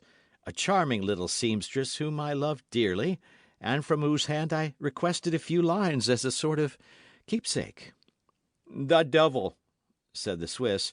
"If she is as great a lady as her writing is large, you are a lucky fellow, comrade."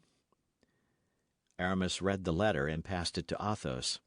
"See what she writes to me, Athos," said he. Athos cast a glance over the epistle, and to disperse all the suspicions that might have been created, read aloud, "My cousin, my sister and I are skillful in interpreting dreams, and even entertain great fear of them. But of yours, it may be said, I hope, every dream is an illusion. Adieu. Take care of yourself, and act so that we may from time to time hear you spoken of. Marie Méchant." "And what dream does she mean?" asked the dragoon, who had approached during the reading. "Yes, what's the dream?"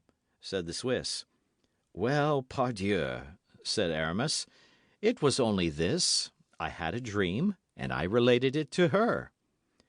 "Yes, yes," said the Swiss. "It's simple enough to tell a dream, but I never dream." "You are very fortunate," said Athos, rising. "I wish I could say as much." "Never!" Enchanted that a man like Athos could envy him anything. "Never, never!" D'Artagnan, seeing Athos rise, did likewise, took his arm, and went out. Porthos and Aramis remained behind to encounter the jokes of the dragoon and the Swiss. As to Bazin, he went and lay down on a truss of straw, and as he had more imagination than the Swiss, he dreamed that Aramis, having become pope, adorned his head with a cardinal's hat. But, as we have said, Bazin had not, by his fortunate return, removed more than a part of the uneasiness which weighed upon the four friends. The days of expectation are long, and D'Artagnan, in particular, would have wagered that the days were 44 hours. He forgot the necessary slowness of navigation. He exaggerated to himself the power of Milady. He credited this woman, who appeared to him the equal of a demon, with agents as supernatural as herself. At the least noise he imagined himself about to be arrested, and that Planchet was being brought back to be confronted with himself and his friends. Still further, his confidence in the worthy Picard, at one time so great, diminished day by day. This anxiety became so great that it even extended to Aramis and Porthos. Athos alone remained unmoved, as if no danger hovered over him, and as if he breathed his customary atmosphere. On the 16th day in particular, these signs were so strong in D'Artagnan and his two friends that they could not remain quiet in one place, and wandered about like ghosts on the road by which Planchet was expected. "Really," said Athos to them, "you are not men but children, to let a woman terrify you so. And what does it amount to, after all? To be imprisoned. Well, but we should be taken out of prison. Madame Bonacieux was released. To be decapitated? Why, every day in the trenches we go cheerfully to expose ourselves to worse than that. For a bullet may break a leg, and I am convinced a surgeon would give us more pain in cutting off a thigh than an executioner in cutting off a head. Wait quietly, then. In 2 hours, in 4, in 6 hours at latest, Planchet will be here. He promised to be here, and I have very great faith in Planchet, who appears to me to be a very good lad." "But if he does not come?" said D'Artagnan. "Well, if he does not come, it will be because he has been delayed, that's all. He may have fallen from his horse. He may have cut a caper from the deck. He may have travelled so fast against the wind as to have brought on a violent catarrh. Gentlemen, let us reckon upon accidents. Life is a chaplet of little miseries which the philosopher counts with a smile. Be philosophers, as I am, gentlemen. Sit down at the table, and let us drink. Nothing makes the future look so bright as surveying it through a glass of Chambertin." "That's all very well," replied D'Artagnan, "but I am tired of fearing when I open a fresh bottle that the wine may come from the cellar of Milady." "You are very fastidious," said Athos. "Such a beautiful woman." "A woman of mark!" said Porthos, with his loud laugh. Athos started, passed his hand over his brow to remove the drops of perspiration that burst forth, and rose in his turn with a nervous movement he could not repress. The day, however, passed away, and the evening came on slowly, but finally it came. The bars were filled with drinkers. Athos, who had pocketed his share of the diamond, seldom quit the Parpaillot. He had found in Monsieur de Busigny, who, by the by, had given them a magnificent dinner, a party worthy of his company. They were playing together, as usual, when 7 o'clock sounded. The patrol was heard passing to double the posts. At 7:30 the retreat was sounded. "We are lost," said D'Artagnan in the ear of Athos. "You mean to say we have lost," said Athos quietly, drawing 4 pistoles from his pocket and throwing them upon the table. "Come, gentlemen," said he, "they are beating the tattoo. Let us to bed." And Athos went out of the Parpaillot, followed by D'Artagnan. Aramis came behind, giving his arm to Porthos. Aramis mumbled verses to himself, and Porthos from time to time pulled a hair or two from his moustache in sign of despair. But all at once a shadow appeared in the darkness, the outline of which was familiar to D'Artagnan, and a well-known voice said, "Monsieur, I have brought your cloak. It is chilly this evening." "Planchet!" cried D'Artagnan, beside himself with joy. "Planchet!" repeated Aramis and Porthos. "Well, yes, Planchet, to be sure," said Athos. "What is there so astonishing in that? He promised to be back by 8 o'clock, and 8 is striking. Bravo, Planchet, you are a lad of your word, and if ever you leave your master, I will promise you a place in my service." "Oh, no, never," said Planchet. "I will never leave Monsieur d'Artagnan." At the same time, D'Artagnan felt that Planchet slipped a note into his hand. D'Artagnan felt a strong inclination to embrace Planchet as he had embraced him on his departure, but he feared lest this mark of affection, bestowed upon his lackey in the open street, might appear extraordinary to passers-by, and he restrained himself. "I have the note," said he to Athos and his friends. "That's well," said Athos. "Let us go home and read it." The note burned the hand of D'Artagnan. He wished to hasten their steps. But Athos took his arm and passed it under his own, and the young man was forced to regulate his pace by that of his friend. At length they reached the tent, lit a lamp, and while Planchet stood at the entrance that the 4 friends might not be surprised, D'Artagnan, with a trembling hand, broke the seal and opened the so anxiously expected letter. It contained half a line, in a hand perfectly British, and with a conciseness as perfectly Spartan. "Thank you. Be easy." D'Artagnan translated this for the others. Athos took the letter from the hands of D'Artagnan, approached the lamp, set fire to the paper, and did not let go till it was reduced to a cinder. Then, calling Planchet, he said, "Now, my lad, you may claim your 700 livres, but you did not run much risk from such a note as that." "I am not to blame for having tried every means to compress it," said Planchet. "Well," cried D'Artagnan, "tell us about it." "Dame, that's a long job, monsieur." "You are right, Planchet," said Athos. "Besides, the tattoo has been sounded, and we should be observed if we kept the light burning much longer than the others." "So be it," said D'Artagnan. "Go to bed, Planchet, and sleep soundly." "My faith, monsieur, that will be the first time I have done so for 16 days." "And me too," said D'Artagnan. "And me too," said Porthos. "And me too," said Aramis. "Well, if you will have the truth, and me too," said Athos. End of chapter.